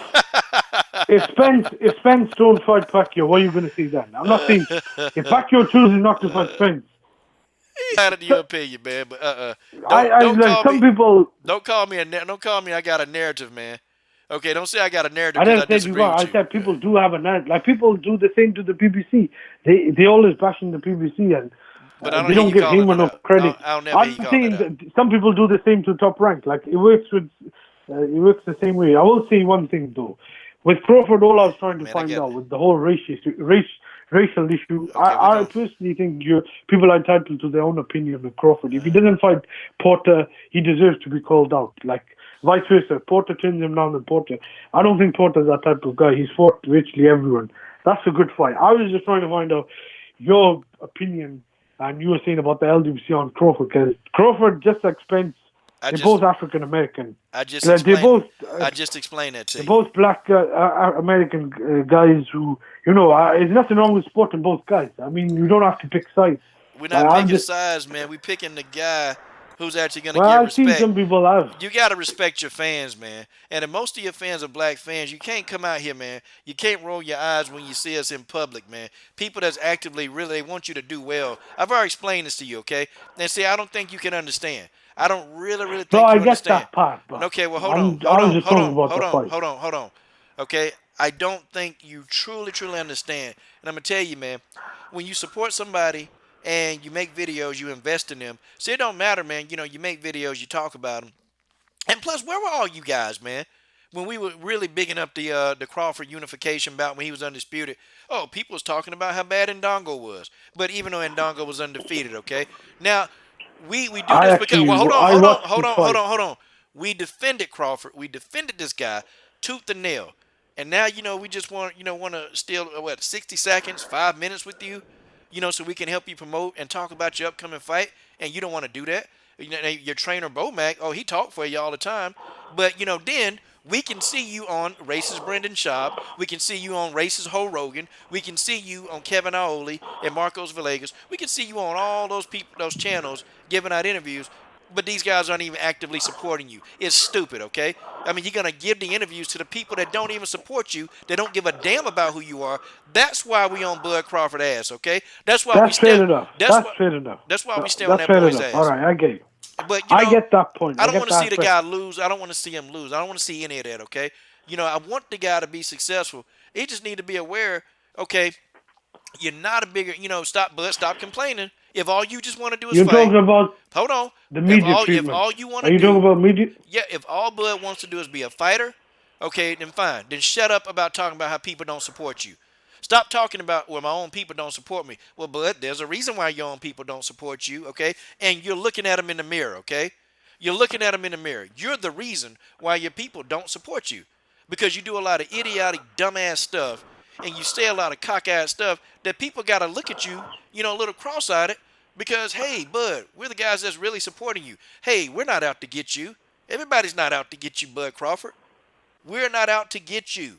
But that's the whole thing he thinks, so let's let him think that. But his popularity, it's going to suck, okay? And then, and we pointed out that, hey, look, Bud, how come your promoter, how come they're not, really visualizing this fight, this Mean Machine fight? Hey, Bud, how come they're not really doing a heavy promotion with this post-style fight? The only thing they did was one little special on HBO, and it told you about Bud Crawford's background and history. That's it. Okay, I had HBO. We didn't see any, hey, this big time fight with Post-style and Crawford. The commercials wasn't coming up, but I'd be damned if we watch ESPN, we see Tyson Fury. We see him on there. Oh, we see him on there. The Wilder, that ESPN already got the Wilder fight coming up with it now. See, that's called promotion. That's called putting that in front of millions of eyes. Okay, top rank. They're not doing that with Bud Crawford. They're on ESPN. They're not doing that with this guy. This guy is not getting the push he wants, and it's his fault. Okay, you got to do some stuff, man. You can't be an asshole to some of your fan base. And Bud is an asshole. Okay, he's an introverted asshole that, okay. And that's how you want to be. Well, this is what you get for being the way that you want to be. That's just it, okay? And I don't have a problem. That's how you want to be, but don't be whining to me, or don't be whining to your fan base or people. Oh man, I'm not getting supported. Well, damn, Bud, forget it. And to my man, look, a traitor. Hey, you don't hear me. Hey, Toski, you don't hear me bigging up Jerry Jones, okay? You don't hear me bigging up Jerry Jones. You don't hear me doing a lot of that, okay? I don't care, okay? I don't big up that kind of stuff. I don't big up numbers. I just talk about them for factual stance, okay? It is what it is. It is what it is. All right, I'll just say this. What you said was a fair assessment. I can understand where you come from, because you're not just a channel. You do interviews and you got other fighters on your channel. Like you cover UFC, I think MMA female fighters and boxers as well. So from a media perspective, yeah, I get that. He's been known to called out. Like he's very, I don't know the word. Some people say, I don't know, he's narcissist. I don't know if that's the right word because I'm not really sure the exact. But he's a bit stubborn towards the media. He's not really very media friendly or engaging. I think he needs to be called out. Talk about the ratings and all that. I mean, on ESPN, I don't think you can get a better network than that. If you're doing 2 million, over 2 million ratings against guys like Benavidez and what's the guy's name, Mean Machine. I mean, that's as much exposure as you could get. I'm talking about just the fight. If we talk about getting more hyped up on profile, I think Crawford's to blame himself. Your handlers could only do so much. Look at the job they're doing in Lomachenko. You who barely knows how to speak English. Teofimo Lopez is a prime example. If you know how to sell yourself and do the right job with the media and the fans, then look what you could do for you. The guy's had like 14, 15 fights and he's walking into an hour pay-per-view showdown with Lomachenko and a unification, undisputed, whatever. And he's had like one title fight. Good knockout over Kobe. But it depends how you market yourself. And I think Crawford hasn't helped himself. I'm just looking at it from the middle. I like Crawford. I like Errol Spence. I want both of them to fight. And right now, obviously, I can't blame Spence. Spence has had a car crash and that. Porter's next forever. But I was talking about before the whole situation with the car crash. A lot of people was trying to side. I'm not talking about anyone individual. I just seen a pattern. And there's people on Crawford's side that are doing a bad thing as well. They're trying to diminish Spence completely and PBC. At the time, I said it was maybe a bit too early, but after the Porter fight, people shouldn't shut down this fight. And that's all. I just didn't like the way they start saying he doesn't deserve a fight. But then you're saying guys like Danny deserve a fight and Thurman, where they don't have any belts. They're coming off losses. They haven't beaten anyone significant in a couple of years. Like, that was my whole point. But if Crawford fights Spence, I want to see that fight, and hopefully it's for all the titles. I'm not sure what's going to happen with Pacquiao. I don't think personally Pacquiao wants to fight either Spence or Crawford right now. So I think maybe no later than early next year, mid next year, we should try and see that fight. If the fight doesn't happen and they keep saying Crawford has to come over to the other side of the street, I think PBC and Spence should be called out, because Tyson Fury doesn't have to come over the other side of the street, and they could do a co-promotion with him. I don't see why you can't do it with Crawford.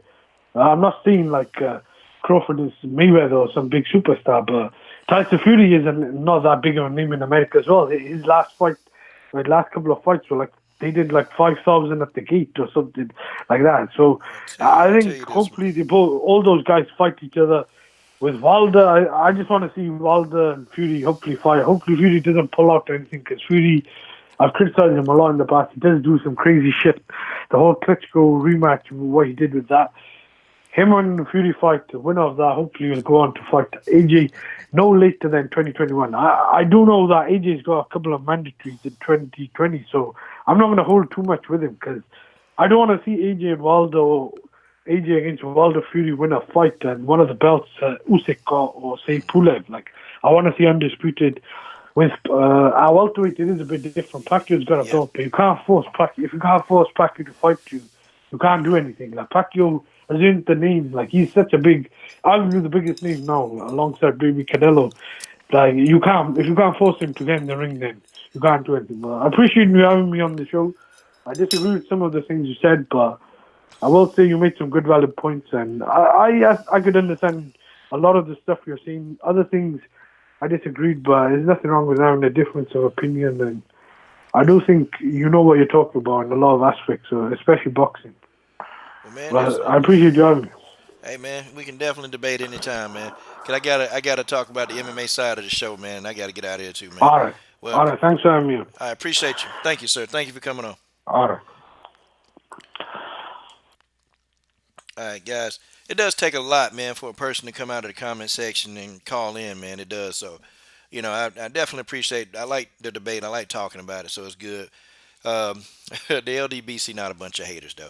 Okay, guys, let's talk. We've talked about Wilder Fury 2 already. I want to go ahead and talk about Weili Zhang versus Bojangleczyk. And I got about maybe 15 minutes because I went over my time, man. I try not to cut into Abel Mahari's time. I try to wait till Abel's done on Sunday, and then I try to go right after Abel Mahari. The thing of it is, man, okay? The thing of it is, Weili Zhang, she's very confident, man. Weili Zhang is very, very confident about beating Joanna. And I got to agree with her, man. For the first time, when a fighter comes in, overconfident, okay, I normally say, man, they need to concentrate. But I think Weili Zhang, or Jean Weili, I think that she's going to knock Joanna out. Guys, I think so. And the reason why I believe that Jean Weili is going to knock out Joanna don't sound like she confident. She just don't. And it's like she's saying stuff like, she's going to make her, the fight with her is going to be just like the fight with Jessica Andrade. And I'm like, man, this girl can't be that stupid, okay? Bojangleczyk can't be this stupid. And I don't think she is that stupid. I think Joanna is saying this, and me personally, I think she's saying it because, hold on, guys. I'm going to let the call come in, but I got to talk about this fight because it's about time to go. Okay, caller, you're on the air. Let's go. Coach, what's up? Hey, what's going on, brother? It's D-Lo 404. What's going on with you? D-Lo 404, my man. Glad to Hey, I get know you you in. trying. Go Oh ahead. yeah, man, much appreciated. I know you're trying to get onto the MMA part, so I just want to say this real quick. Go ahead, bro. Your man just said he was talking about all these people Wilder didn't unify with. He brought up Fury. He said Wilder never unified with Fury when Fury won the belt from Vlad. When would he have had the opportunity to do that when Fury was contractually obligated to rematch Vlad? Then he immediately ran off. He ran off on the rematch and pretty much got suspended, retired, whatever you want to call it. There was never an opportunity for Wilder to fight Fury for those belts. But my point is, when they start making these arguments about Wilder never unified, they never think about the other side of why Wilder didn't unify. It's always Wilder's fault. And you know what I'm saying? It's been a consistent theme that I see in the comment section, that I see on these haters' videos, even in my own comment section. So I just wanted to shed light on that, man. That's all. Man, D-Lo 404. Hey, man, go subscribe to D-Lo 404 Boxing, man. Matter of fact, let me go subscribe to it Appreciate right now. And he got 323 subscribers. I'm 324. Okay? So I just subscribed. You guys go subscribe to D-Lo 404 Boxing, man. Shout out. Appreciate it, Coach. Yes, sir. Hey, man. Thanks for calling in, D-Lo. And man, maybe next Sunday, man, we come on and we chop it up some more, man. Like, Okay, I'll get try your to get email. on. Get your Yeah, email, I'll try to man. get on a little earlier, man. I'm gonna put my email in the chat right quick. Okay. All right. And then we can get in there and chop it up too, man. All right, Coach. Okay, man. That's D-Lo 404, guys. Shout out. Okay, guys. So Bojangleczyk, okay. Stamina, I gotta agree with you, man. I can't listen to a whole lot of stuff she says. I can't do it, man. Joanna just, I don't know, man. Like, she's not been the same fighter, man, since she got knocked out by Rose. And I'm just being straight up honest, man. Joanna hasn't been the same fighter since Rose Namajunas gave her the business. And some people would disagree with that. Some people, and that's fine. That's fine. I understand. Um, Joanna can fight. She's a good fighter. I just think Jean Malay is just. I think she's overwhelming for a lot of people, okay? And if Jean Malay knocks out Joanna, I'm finna tell y'all. I'm gonna tell y'all this now. If she knocks out Joanna Bojangleczyk, you better believe that she's gonna be running her mouth. She gonna say that, hey, listen, I knocked out Joanna Valentina. You went the distance with her. I'm telling you what she gonna say. I'm trying to explain to you now what's gonna be said, and she's going to say it. Okay, Jean Malay is gonna say it. Okay, I promise you, she will say this. I mean, I'm not wrong about this because Jean Malay wants to fight Valentina badly. Okay, and it's not like she just saying it. She really, that's who she want. Okay, Jean Malay is a big strawweight. Okay, she a huge strawweight. So with that, I don't think the weight would be a issue. I still think Valentina gonna get in there and beat the hell out of her though. Okay, I think Valentina gonna get in there and beat Jean Malay's ass, but that's who she want. Okay, I don't see Joanna winning this fight. The fight is not until March the 7th. I don't know. I just can't see Joanna winning. I can't. Okay, uh, Joanna, good fighter, damn good fighter, but Jean Malay has won me over. Look, I'm not a fan, but I cannot overlook her skill set any longer. I can't do it. And Jean Malay is a live dog, okay? She's a very, very live dog in any of these fights. And anybody that gets into a fight with Jean Malay, you better believe, okay? You better believe that they're going to be in a fight of their life. Jean Malay is crazy, man. And the way she fought Jessica, she fought like she was getting mugged in the street. She felt like that Jessica was trying to, take a little something from her. You know what I mean? That's how she was fighting Jessica. I mean, she grabbed Jessica by the head and started kneeing Jessica to death, and then she started hitting Jessica in the back of the head. Like it was crazy what she was doing to Jessica Andrade. Okay, she beat the literal hell out of Jessica. And Jessica's supposed to be this big old unstoppable tank. She's supposed to be able to do this to people. She's supposed to be able to do that to people. Well, guess what? Jessica couldn't do it. Jessica got flatlined, okay? Jessica got knocked the hell out. And people, and my man Jerry, he said, Coach, you be picking on Jessica. Jerry, I really don't pick on her, man. I just think Jessica could do so much better. And when I say better, Jessica is she's like a mega athlete. Andrade is a mega athlete. Andrade got all the athleticism in the world, but it's like it's all dead. It's null and void because she don't have the skill sets. She don't have the skill set to actually get in there and do what she need to do. Okay, she don't have that skill set. So I mean, it's kind of a foregone conclusion for Jessica if she's gonna keep fighting in there with Priscilla Cachoeira, who just got popped. Okay, Priscilla Cachoeira is out for what 4 or 5 months. She got popped. Okay, that's another thing. And TT, she picking Joanna to win. So TT, you got to tell me why do you think Joanna wins? Okay, I just want to hear what your view is. Okay, and Eddie, I can't even compare Jessica to Cyborg. I mean, Cyborg probably would if Cyborg is thinking properly. Okay, she's probably would have used some kind of technique to get in there. Okay, now Cyborg fought Nunez all wrong though. Damn, she just ran in there and started throwing haymakers, man. I would have never thought she was gonna do that, but Chris went out on her shield, man. She went out on her shield, man. I couldn't believe it. Cyborg has more skill set, okay. I just think Bojangleczyk is just I don't know. I don't think mentally Bojangleczyk is there. Okay, I just don't think mentally she's there. I'm telling you, that knockout to Rose, that started all of this. Now, we knew she would beat fighters like Waterson because Joanna is skillful. I mean, I don't like Joanna. And if Jean Wallay win against Joanna, guess what? I'm gonna sit here and laugh and make another video. Okay, I'm gonna sit here laughing and making videos. I'm not gonna lie to y'all. I mean, I'm not gonna not make fun of Joanna. I am gonna do it because it's fun. And you guys ought to be like, that's fun. But subject for another video. Okay, subject for another video. Um, I can't deny Joanna's skill set, but I think as a strawweight, I don't know. I don't know who can give Jean Wallay the toughest test. Okay, a healthy Tatiana Suarez would actually make it very nasty for Jean Wallay. Okay, a healthy Tatiana Suarez.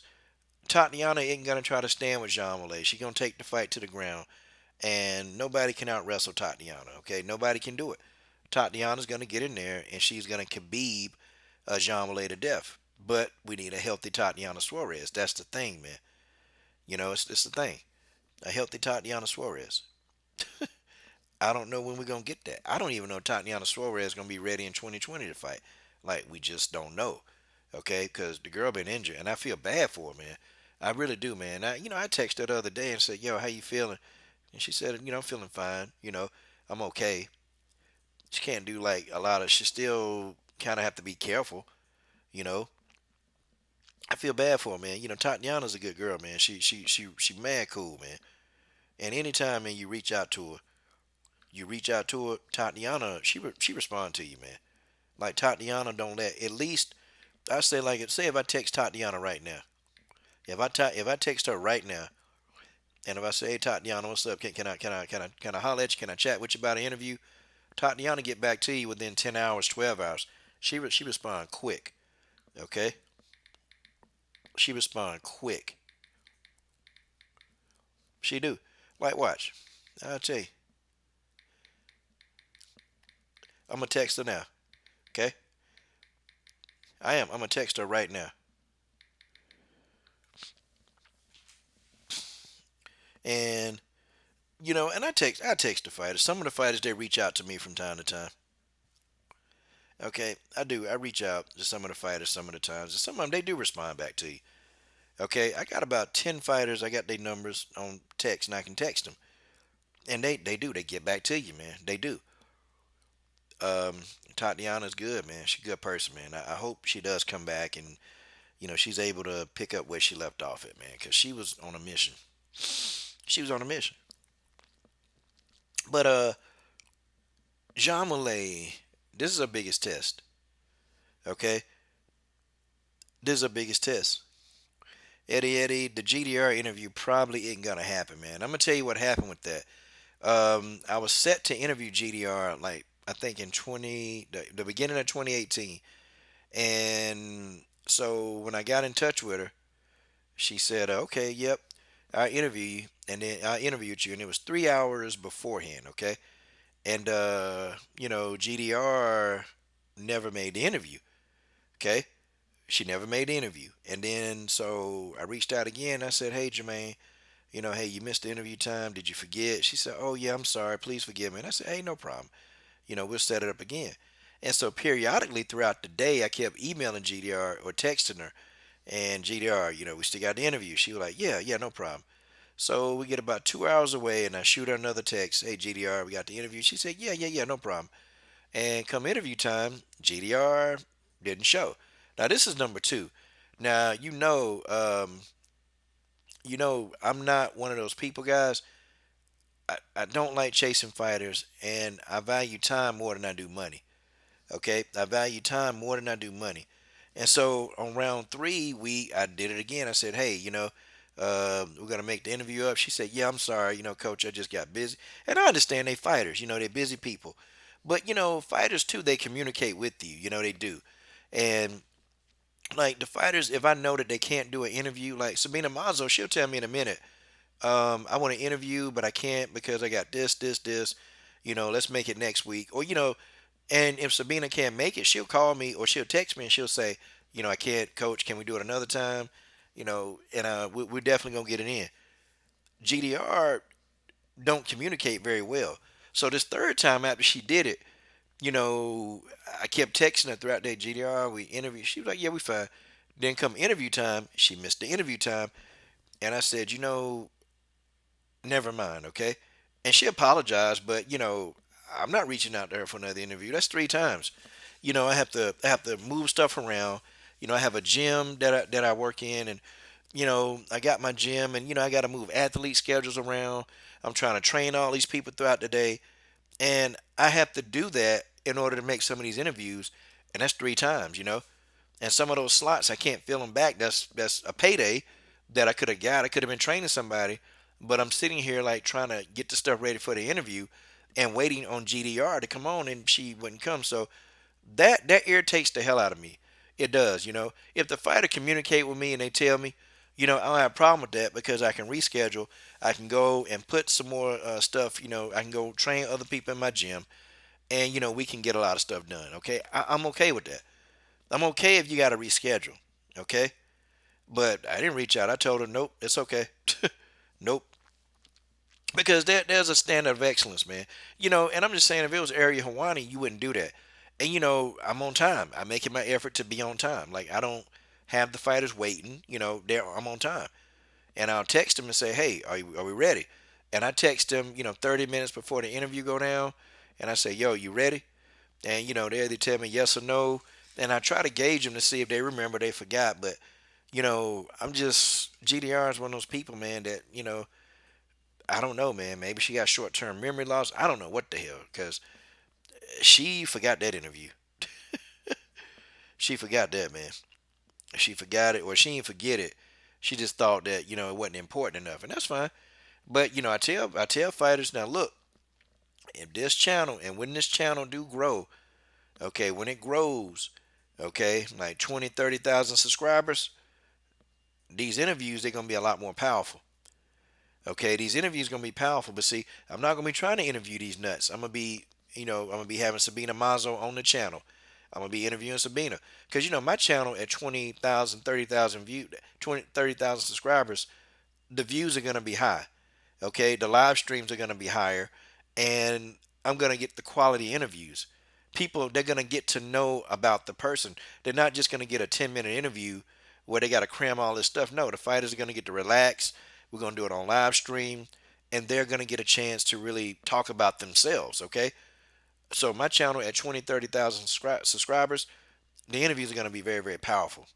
They're going to be very powerful, you know, and then they're going to be wanting to get on. They're going to be wanting to get on this show.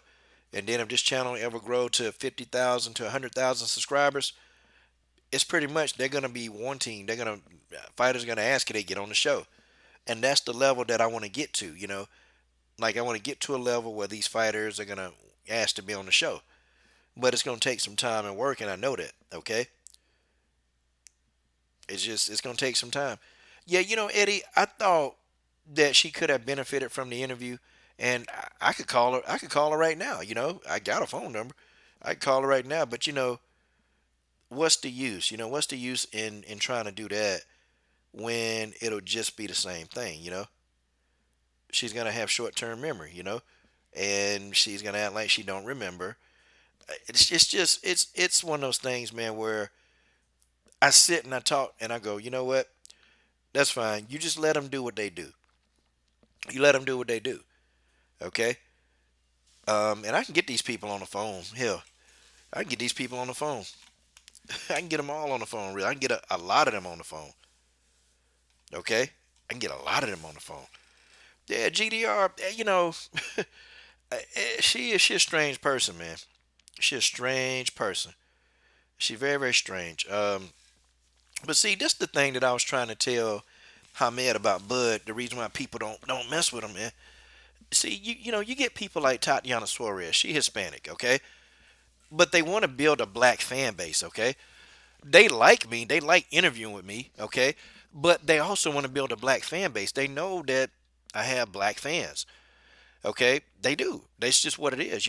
And when this channel grows when the subscriber count goes up heavily, guys, my fan base, the majority of them is going to be black fans, okay?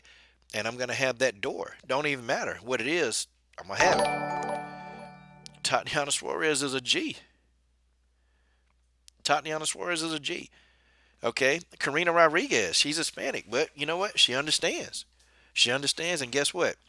she want to get on a channel interview. They just do. Okay? Denise Killholes, all of them, man. Van Buren, Cindy Dandois. Hell, even Cindy Dandois, man, she was talking, hey, coach, can you interview my daughter? My daughter's a fighter, and, like me and Cindy, we communicate a lot. It's not that hard, y'all. It's not that hard. See, Bud Crawford can learn from these people. We're hardcore fans. They think them pay-per-view points. You think when Tatiana fights on a main card in pay-per-view, do you think the work that she's doing now on some of these channels, these like smaller YouTube channels, like my channel in full time, guess what? We got a hardcore fan base. And guess what? We're going to buy pay-per-views. Guess what? Tatiana will get some of those pay-per-view points. And sometimes they can get as high as, 3 to 4%? And then you think about, man, if you got 1,000 people and people are paying $60, $70 for pay-per-views, let's just say from one fan base, 1,000 to 2,000 people. Okay, just on one fan base. That adds up. And then, of course, she'll have her Hispanics. Okay? Floyd did talk to Underground Media, Toski. Floyd Mayweather talked to Underground Media. He sure did. He sure did. Before Ellie Setback was even big, he was talking to Ellie Setback. Before Dante's Boxing Nation got as big as he did, he was talking to Dante. It took Dante a while, though, when Dante got to 60,000 subscribers. He was talking to Floyd Mayweather. Floyd did talk to Underground Media. He did all the time. Floyd had no issue. If you walked up on Floyd, a lot of times he would give you a 2-minute clip, 60 seconds. He would do that because Floyd understood. Okay, Floyd understood. They understood. Early on, he understood. A lot of these people, they understand, man, that boxing is on YouTube. It really is. The boxing fan base, the hardcore boxing fan base is on YouTube. Y'all see the arguments we have on YouTube over boxing. People are arguing and people going at it. That's helping boxing. Yeah, Eddie, I think Chris Cyborg does a hell of a job promoting himself, man. Like, they do a lot of stuff, man. They do a lot of stuff, man. Shout out to Chris Cyborg and Ray Ellaby. They do a lot of stuff. I think Bojangleczyk does a decent job of promoting herself, too. But, man, she had a relationship issue, man. Like, man, I'm going to tell you. And here's my thing, man. I told y'all about Bojangleczyk.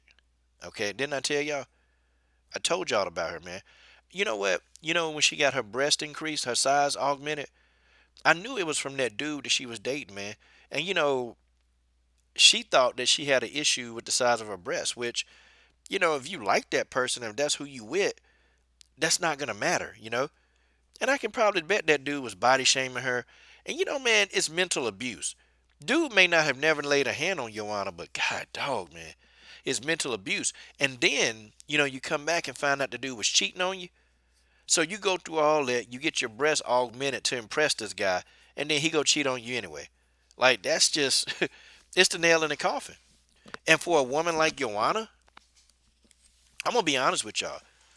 Joanna is mentally damaged right now. Oh, she damaged.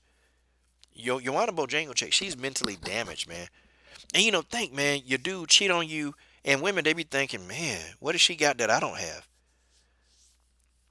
What does she have that I don't have? Like that's what Joanna thinking. What does she have? Like, why does he want her? How come he don't want me? Why? What the heck? What the heck? Anus McGregor, what are you saying? As a fan, are you allowed to be white? You can be whatever color you want to be. I mean, whatever. Who cares, man? Who cares? Just chill out and enjoy.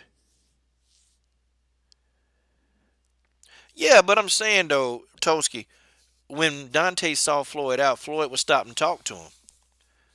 Floyd would stop and talk to him. Hell, Floyd Mayweather did a documentary with Fred Hawthorne, a barbershop conversations. Okay, like seriously, Gucci. I don't think Joanna's sexy. I don't like. I like big, tall Amazon women. I can't. The little midgets, the little skinny midgets. I can't do it. I can't, man.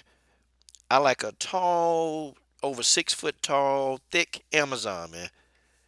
That's what I like. That's what I like, man. Nah, Joanna, uh, nah, man. Couldn't do it. Couldn't even bring myself to do it. Nope. Not my type. But you give me somebody tall though. Now see, I'm a Cindy Dandois type of guy. I'm a Cindy Dandois type of guy. I'm just saying, Cindy. She tall, she thick. I'm being honest, man. Or I'm what's her name? I forgot her name. Anyway, I'm a Geneva. What's her name, man? She was about to fight Kayla Hype Job Harrison, but she pulled out the fight. Y'all know her. I'm talking about her. Okay.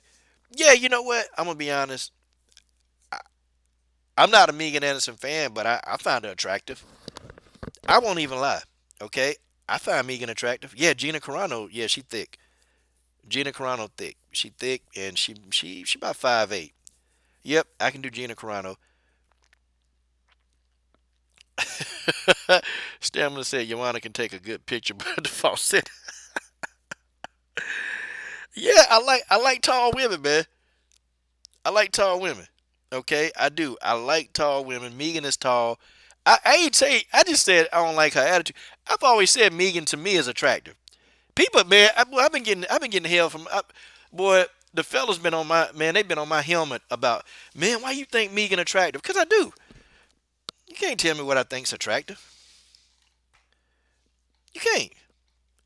Can't tell me what I think. Yeah, Rachel Ostovich. Yeah, she fine. She fine. Rachel fine. I think Megan is attractive. I find the tallness there. It's a couple of them, man. But I find Betchko hell. Man. Okay, Anus McGregor. God Almighty, Jesus, man. You trying to get yourself blocked, don't you? Why you got to come in here messing it up, man? Why you got to come in here messing it up? What is it, man? We sitting here talking about fine women, and then you just want to come in here and mess it up.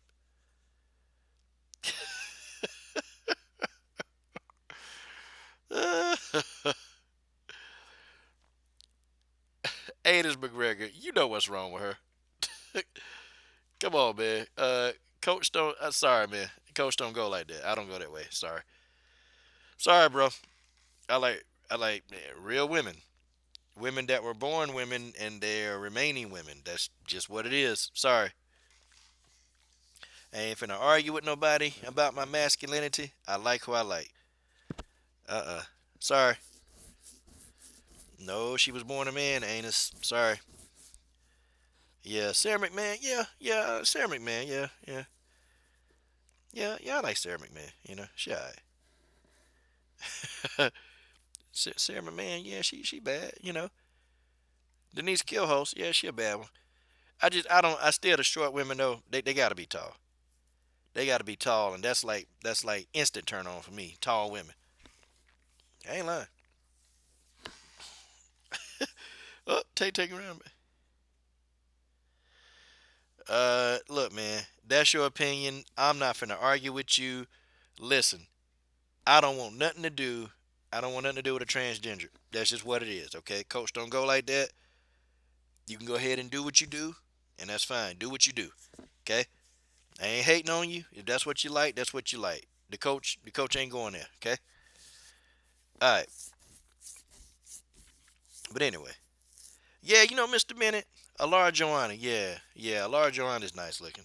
You know, Alara Joanna is nice looking. She is. She is. Yeah. Alara Joanna is nice looking. Yeah, she's alright.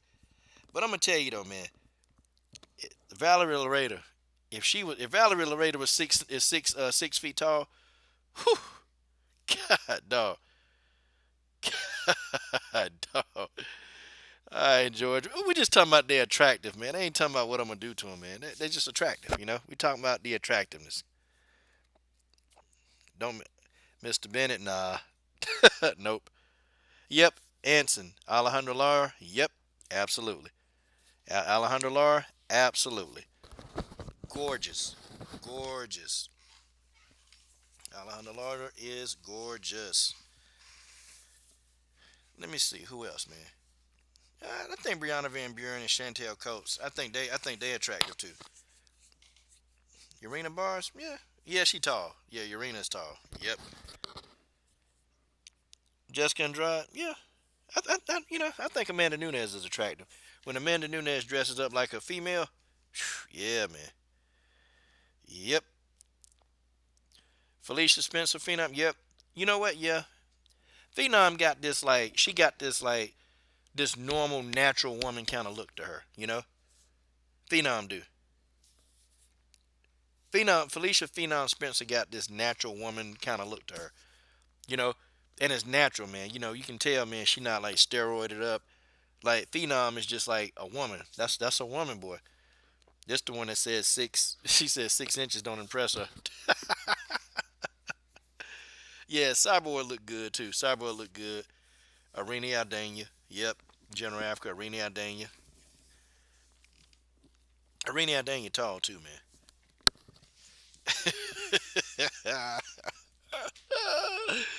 Y'all funny, man. And you know what? I've been catching the hell for this one, man. I've been catching the hell for this one. But like I said, Betchko Hill. Fella's been on my ass, man. Fella's been on my ass about Betchko Hill.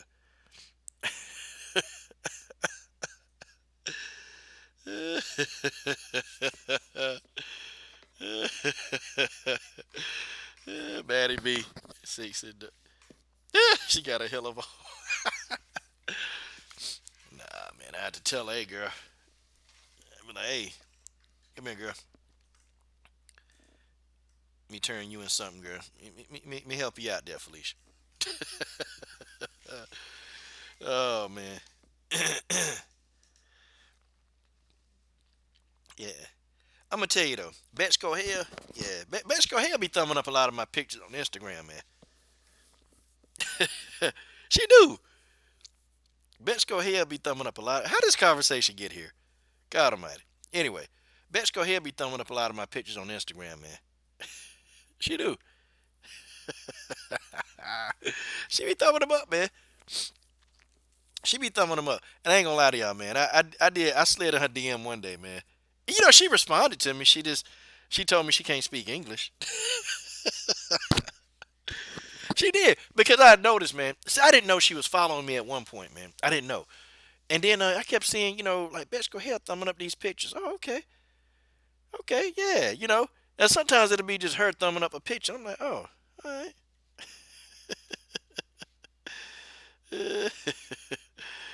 Oh man, Art Gorelli. I'm scared. You know, this is a sign of mental illness, man. You know, you made a whole nother account. You made a whole nother account to talk to me. Why? Why would you do that? I'm not scared of you. You was talking nonsense, man. You started talking nonsense, and you know how you guys get. Y'all get reckless, and y'all do a lot of stuff. Dude, we sitting here, we talking women, we talking about females, and you coming in here with this, man. Come on, all right? We talking about women, man. We talking about women. Baddie B, I'm not stooping too low. Come on. People been on my ass about Betchko hair. I don't know. It's something about Betchko hair that just. She's not very tall, but God dog it. You know what though? You know, dudes will probably say, "Huh, Coach is talking about how bad the women look.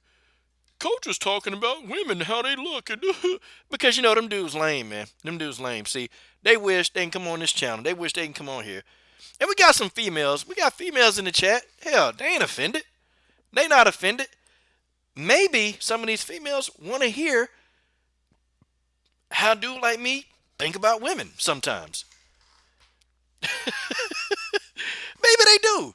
Like, maybe the women on this channel don't have a problem with me saying, whatever.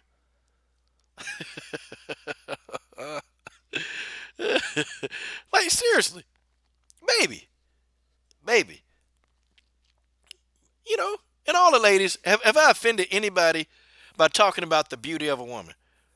Any other ladies? Because some of the people that hate me, that hate this channel, man, he's supposed to be talking about MMA. That's because them dudes lame, man. That's because them dudes, they can't call them women pretty if they want to because they scared them women to think they something. And now Liz Phillips, I'm going to tell you, man, Liz Phillips. God, dog. Liz Phillips. Elizabeth Phillips, man. I'm going to tell you, Liz like in my top, 5, boy. Liz Phillips in my top 5. And she, man, hey, I told her one day, I did tell her, I said, damn, I said, Liz, you wearing that outfit. I said, girl, you look good. And she started laughing. She said, really? I said, come on. I said, you know damn well you look good. I told her that. I said it. Man, was I wrong? No, I wasn't wrong because she was laughing. Yeah, seriously. She was laughing. She did. I told her, I said, damn, girl, you bad as, I said, you bad. You bad as hell in that outfit. I mean, I don't do that very often. And me, and some people be on my ass about Cindy Dandois. It's something about Cindy Dandois. I don't know, man. Like, Cindy got that, she got that middle-aged woman freak in her, man. And it's and when Cindy talk, man, when she talked to me, it's like, man. But dudes be on my ass, man. You like Cindy? Ugh. Like, what? Man, Cindy is bad. Yeah, Hannah Gabriel. Hannah Gabriel's. Yes, Lord. Oh, man. Hannah Gabriel. Woo! Hannah Gabriel is fire. Hannah Gabriel is fire. Man. Let me see. Who else I can think about here? Yeah, I'm running out of options, man. But, hey, man, y'all brothers stop giving me hell about Betchko hair. Y'all start giving me hell about Betchko hair, okay? Y'all stop giving me hell about Betchko hair. Okay, Art. Cut the shit out, man. Cut the shit out. God dang. Damn, motherfucker. We sitting here having conversation. You want to talk about an email? Ain't nobody intimidated by your ass, okay? Nobody intimidated by that shit, man. Fuck out of here. Damn, dude. Join the conversation. Being a party pooper. Damn, Art Gorilla be the guy, man, that'll clean up the damn condoms at the party, man. Good grief.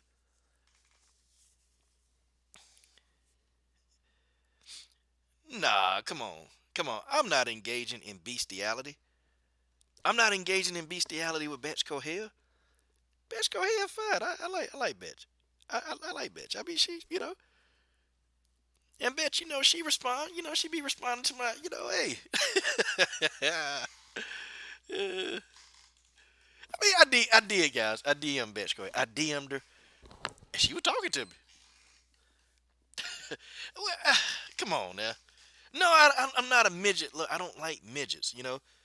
It's just Betch got a, Betch got a little. uh, yeah, yeah, Betch, baby. Anyway, I'll tell you. Yeah. Janae Hollow Point Harding. Yep, absolutely, absolutely. Janae Hollow Point Harding. Yeah. Yeah, she's kind of young though, man. She young. I don't know them 20 like young 20 somethings. I can't get into them, but yeah. But she nice though. She fine. She fine. Let me see who else. Man, Lala. Who is Lala? Let me see. Who the hell is Lala? Okay. Yeah, Michelle Watterson. Yeah, she good. Tatiana Suarez is. Uh, who else? Amanda Rebus. Yeah, Amanda Rebus nice looking. She nice. Uh, Brianna Van Buren. Heck yeah. Brianna Van Buren. Heck yeah. Ah, woo. Yeah, man. Yeah, Carissa Shields. Yep. You know what? I do. I find T Rex. I find her just like she a thick woman. I like that, man. I like her, man. I like them Amazons, bro. I can't go wrong with Amazons. Yeah, Genesis Green can get it too. Genesis Green, that's a damn Amazon. Shh, man, y'all tripping. Genesis Green is an Amazon boy. Like I be having visions of Genesis. I be having visions of Genesis Green, boy. I be sitting here thinking, man, when if Genesis Green gonna, take me to the ground or something, and wrap the legs around my waist. I be thinking about Genesis Green like that. Yeah.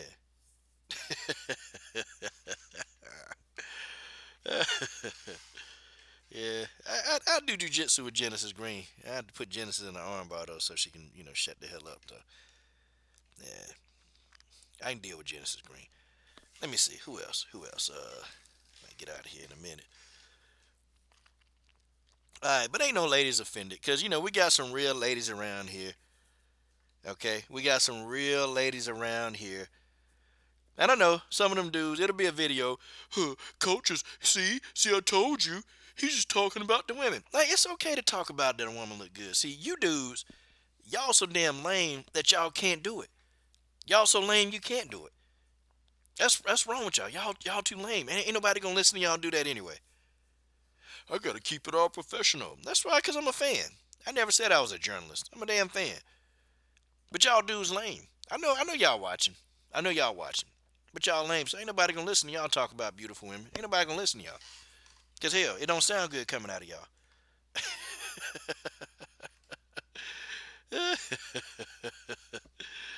I'm telling y'all. Yeah, Holly Holm. No, I ain't really tracked the Holly Holm.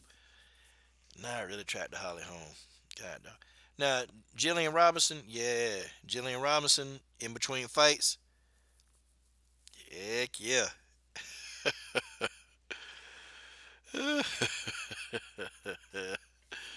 Yeah, man. Yeah, Usman told McNuggets. Oh, I hope Usman beat up Conor McGregor. I hope Usman beat up Conor McGregor. Yes. Juliana Pena. Yep. I was just gonna say Juliana Pena, George. Good. I don't care. We talking about Juliana. I don't know Ju Velasquez. She okay. She okay, General. Yep, Gucci. We said Hannah Gabriels. We said Gabriels. I'm trying to think who else, man. Ju Velasquez. Yeah, she good. She good. I can't remember that. Yeah, Janiyah Fabian. That's who it was, Tristan McCray. Janiyah Fabian. Heck yeah. I don't know, DJ. I gotta catch up to her, man. Man, Juliana, man, she busy, man. You know, she busy being a mom, man. I like Usman. Yeah, man, Ren Nakai. Ren Nakai is good, George. I like Ren Nakai. Uh, Ronda Rousey. Ugh. No, not Ronda Rousey. Ugh. Ugh. Oh God. I'm sorry, not Ronda Rousey, y'all. Whew. Oh man, you know, yeah, Juliana Pena don't seem to have that fire anymore, man. Yeah, he did say he said Gabby Garcia. Nah, man, not Gabby. You know what? I've been catching hell for King Rena. I've been catching hell for King Rena, man.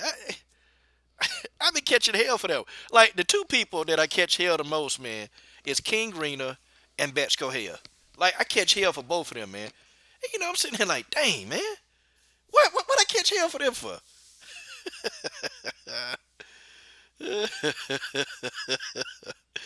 And look, y'all done corrupted Stamina MC. Y'all done corrupted Stamina MC. Damn, we got Stamina talking about this now. God, dog. Hey, but Stamina, you know what? We men. We men. Art, see, art with Betch Kohea. Yeah, Maureen Raynaud is gorgeous. She's gorgeous. Let's see. Yeah, Jens, I'm finna get out of here in about 5 minutes. I should do a panel, man. Shoot. Nah, man, we done corrupted Stamina. We have corrupted Stamina. I wasn't trying to corrupt him, but it's all y'all fault. Y'all did this to Stamina. Wait a minute. What did George say? He said that. I don't think he said anything. Let's see what it say. I don't. Ronda with a gag in a bag. Come on, Genesis. That's not bad. Come on, y'all stop doing that. Y'all stop deleting that. Come on now.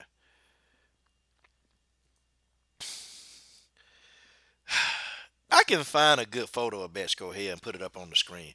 I think that's what I'm gonna do. Let me find me a good photo of Betch Kohea. Yeah, man, y'all stop deleting. No, don't delete his comments. He's not saying anything crazy. Come on, don't do that. I found a photograph of Betch Kohea, and I'm gonna put that up on the screen for y'all. I think some of y'all just don't know beauty when you see it. That's all. That's y'all problem. I think y'all just don't know beauty when you see it.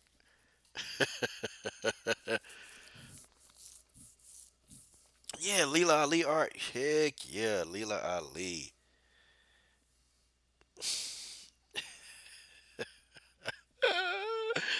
Y'all crazy. Y'all crazy. Let's see. Betch Kohea. Yeah, I was, you know, she got knocked out by Holly. I told Betch, don't be in there playing. I told her. You know what, though? Before the Holly fight, I DM'd her. I told her, Betch, don't be in there playing. And, you know, she sent me a bunch of emojis. She sent me a bunch of emojis, man. She told me Happy New Year. She did. She did. She told me Happy New Year. You know, I'll take that. I'll take a Happy New Year from Betch Kohea. Okay, let's see. Hold on, guys. Hold on.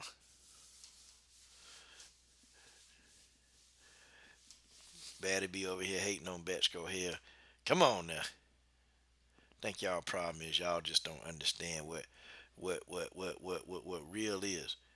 And we talking about MMA fighters, guys. What's wrong with us? Well, it's Sunday night. We just men. Okay, we just men. You know, we just men. We can't help it. You know, we got some ladies in here. These some real ladies. We got real ladies in here. We ain't got these oh God, he's disrespecting women. We ain't got them kind of ladies. We got some real ladies up in here. You ain't give her a compliment. You know what? I need you to stop hating on Betch Kohea. Yeah. Think your problem is you just hating. If I was you, Well, look at Betchko here. Hold on, boy. Now, this the photograph of Betchko here I like. This one of my favorite ones. I'm going to put this up on the screen. Now. Because, now I'm going to cut Ronda Rousey out the picture, though. Because, hell, I don't want Ronda messing up my picture. I hope y'all enjoying the show, y'all. Hold on. Automatically here for review. What's that? Hope everybody's enjoying the show. We just doing what we do. We doing what we do, y'all. We're enjoying the show. Okay? And we're just having fun. We're having fun. We're all grown people. Okay? We're all grown. Let's get that photograph of Betchko here up here. Let's see if we can get a real photograph of Betch. Okay. Probably a weigh-in photo. No, it's not a weigh-in photo, TT. It's not a weigh-in photo. I promise you it's not a weigh-in photo. I mean, dudes, and you know what? Dudes be on my ass every day about Betchko here. And it'd be crazy. Still like Betchko here? Look at that, boy. God, dog. That's one of my favorite photographs of Betchko here. Ooh, yeah. Make sure to put up a pic of fine Wonder Boy. She want me to put Wonder Boy up. Wait a minute, General Africa. Nobody mentioned Bojangles. boy, number one with a bullet. Number one with a bullet. Number one with a bullet, damn it. Look at this. Look at this photograph. Look at that. That's what I'm saying, y'all. God, dog. Let's see. Misha Tate is hot. I know. I hate that one. No, Misha Tate is, man. Misha Tate look good. I don't know. She probably did. Barbara New Camino. Nipo Musino. Yeah, Barbara. Yeah. Boy, I forgot about Barbara. God, dog, I forgot about Barbara. God, dog, boy, I forgot all about Barbara. Let's put Barbara up here on this screen. Hold on. Let's put Barbara up here on this screen. Get Barbara up here on this screen, damn it. Let me see. Get Barbara on this damn screen. Stamina, we're not going to cover the face. Come on now. Come on. Yeah, now Barbara. Yep. Barbara good. Yeah. Hold on. Let me find a good photograph to put up here on the damn screen for y'all. Because the coach is here to entertain, damn it. Yeah. Coach is going to entertain. I'm going to entertain. She got her ass whooped by Gabby Garcia, but you know what? It's okay. It's okay. Barbara went in there. She a kickboxer anyway. She ain't an MMA fighter. Hell, I don't even know. Do I put Barbara up on the screen? Yeah, I put up on this damn screen, baby. Oh, yeah, Barbara.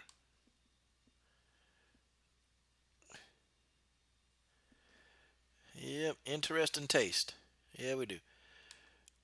My taste is just I like really tall Amazon. That's just it. You know, I don't know why. Like people, I don't know. People, in school, man, when nobody want to holler at them, they looked intimidating. Man, I used to go right at them too. Even the ones taller than me, I used to go right at them. Like, hey, come here. Come on over here. Let's talk. Give them a chance. Amazons need love too. Damn it. Amazons need love too. Everybody wanna, hate. Don't hate on the Amazon. Hold on. All right, we're gonna do this. That's right, Batty B. I'm in love with you in Genesis.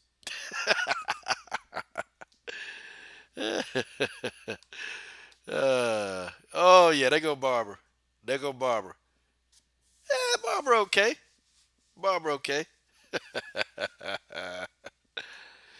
Yeah, you know what? Caitlin Vieira is starting to look a little bit more feminine lately, man.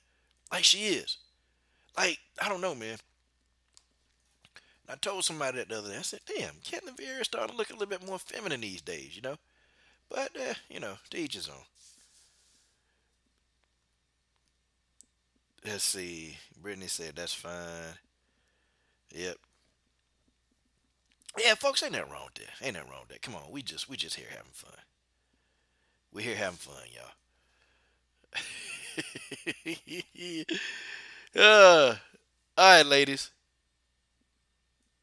Hype Job Harrison. Heck no. No, not Hype Job Harrison. No. uh. Yeah, Caitlyn, she got knocked out, but I'm trying to think, man. She was looking a little bit more feminine than normal. And I thought, God, dog. Like, Caitlyn, did you do something with your hair? Like, what happened? Like, Caitlyn, what happened? What did you do, Caitlyn? I don't know. Oh, she had on makeup. That's what it was. She was doing her UFC shoot, okay? And she put on makeup. Caitlyn Vieira had on makeup, y'all. I couldn't believe it, damn it. I said, what the hell is going on here? What is going on in women's MMA? I thought I'd never see the day that girl put on makeup. But dang, she put on a little makeup, and I'm like, okay, yeah, it is what it is, yeah, what it is. Man, she was looking a little feminine. And I thought maybe Caitlyn. I thought she was gay. I didn't know. I thought Caitlyn was gay. I thought she was, and maybe she is. I don't know. I don't know. Who knows? Who knows? Janae Noonan. I don't know who that is. All right. Tristan McCray. When I saw Sarah Kaufman in PFL, she changed my mind about. Well, yeah. Yeah. GDR. Yeah, GDR got some swag. GDR got some swag. GDR got a lot of swag, man. GDR be cheating, man, but man, hey, GDR don't be caring. GDR don't be caring, man. GDR, it be like in a street fight, man. Charmine Tweet, I mean that's your flavor. I don't know. I don't find Charmine attractive, not like that.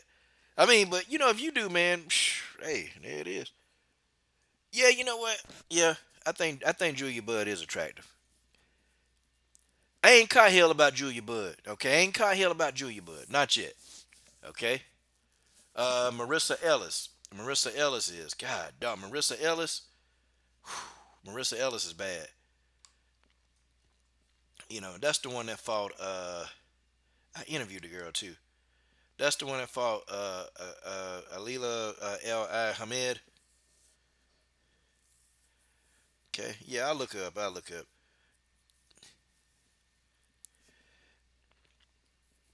Yeah, but who did I just say?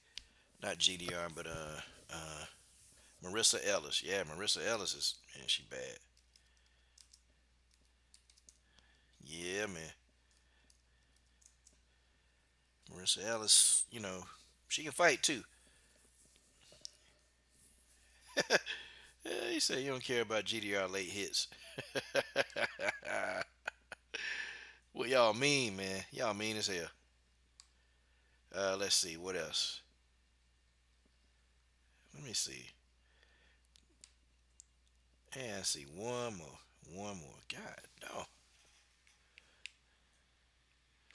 Okay. Yeah, buddy. I think that's about it for me for today, though. That's about it for me. What's old girl name though? I forgot her name, man. What's old girl name? Uh, I'm trying to remember her name. God dog, y'all. I can't remember her name. Oh yeah, Cobra Kai Bennett. Cobra Kai Bennett. Cobra Kai Bennett is bad. I'm finna put a picture of Cobra Kai Bennett up there. God dog. Cobra Kai Bennett. Let me see. I'm gonna find that. I'm gonna find that for y'all, and then I'm gonna cut this nonsense out. Guys, we ain't never really done this. Yeah, it's okay. It's okay to loosen up a little bit. It's okay. Like, we can loosen up a little bit. We grown, and we like what we like. We do. We like what we like.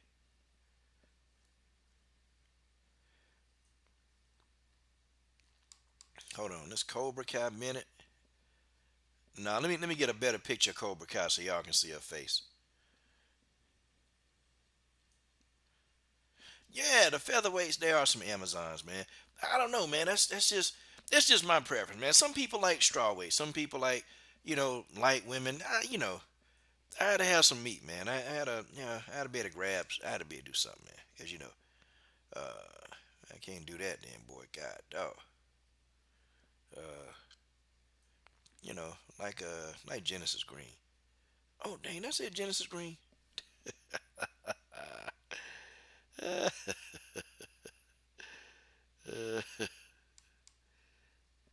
There she go. Cobra Kai Bennett. Heck yeah. Let's put her on the screen. Yeah, Cobra Kai Bennett. God, dog. Now she bad. She bad as PG-13 channel. I'm supposed to be interviewing her, man. I think I might have forgot to interview her. I think I was supposed to interview Cobra Kai Bennett. Damn, boy. Didn't even interview her. I think that's that week I had like 4 interviews, man, in like one day, man. It was crazy. Oh no, I was setting up 3 interviews. I had 3 interviews in a day, man. That was crazy. I might have missed the hell. I don't remember. Yeah, that's Cobra Kai Bennett, though, boy. Ooh, buddy. Show y'all another view of Cobra Kai. Look at her, boy. She hitting the heavy bag right there. Yeah, man. Yeah, you know what, General Africa? You're right. Nico Montano. Nico Montano. Yeah, man. Yep, I think Nico Montano is very pretty. I definitely think she is. And I know, Nico, I know you might be listening to the channel, Nico. I know. Nico, we think you pretty.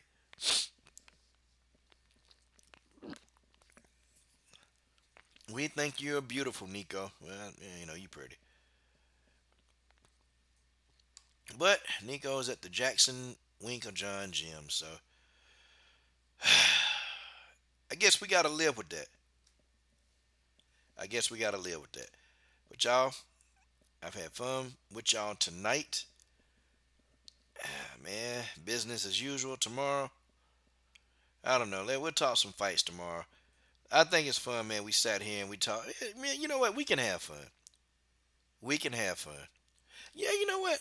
Leah Letson not bad looking either. You know what? I know somebody used to give me hell about Leah Letson, man. Somebody used to give me hell, and I'm like, man, what? Ain't nothing wrong with Leah Letson. Ain't nothing wrong with Leonidas Letson. Leah Letson is good. Okay, Leah Letson. That's my dog though. Leah Letson, good people. She good people. You know, she gonna always be a thick girl, man. She's just a big girl, man. Leah Letson be ready to kick. She be ready to kick some ass though. She be ready to kick somebody's ass. Who you got on there? Just having fun. Yeah, Nico Montano bad.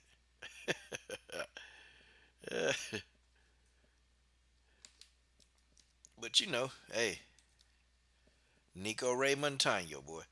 Now you know what? Anissa Hadawi. Anissa Hadawi. Yeah, Anissa Hadawi looks good. Of course, we ain't gonna forget about the War Machine, Brittany Neiman. War Machine, Brittany Neiman is bad. She bad. Let me see who else. I think that's about it. Yeah. And Nico, back in her days, man, back when she was fighting in like what organization was she in, man? Anyway, she was fighting in an organization. Nico used to be like Nico used to be a little bit more thicker than that, man. But Nico got arthritis though. I don't know if y'all know. She got like arthritis in like one of her toes. Man, arthritis, man, that stuff is spread, over time.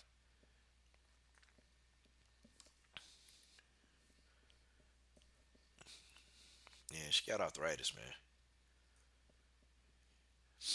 She kind of young, man. She young. Be having that.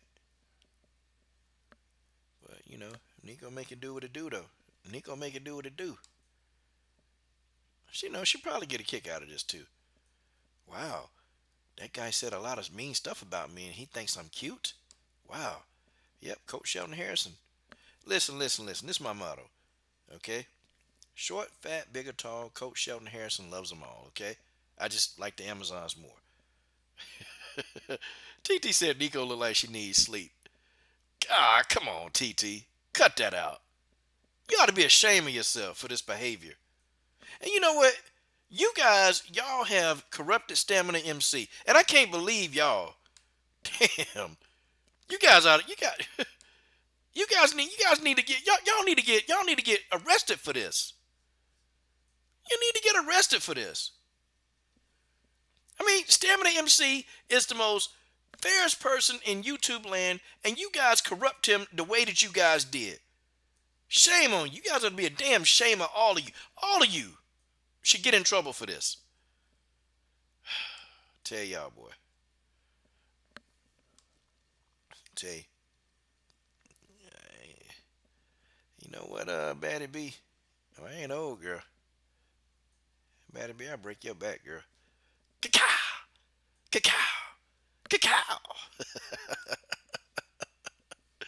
Cacao! That's what I do to you, Batty B. Cacao! Cacao! You be like, oh, stop it, coach. I be like, shut up, girl. You calling an old man.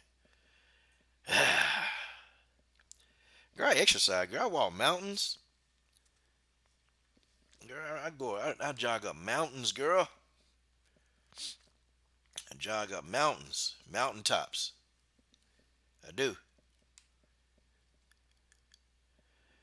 TT said Nico look like she needs sleep.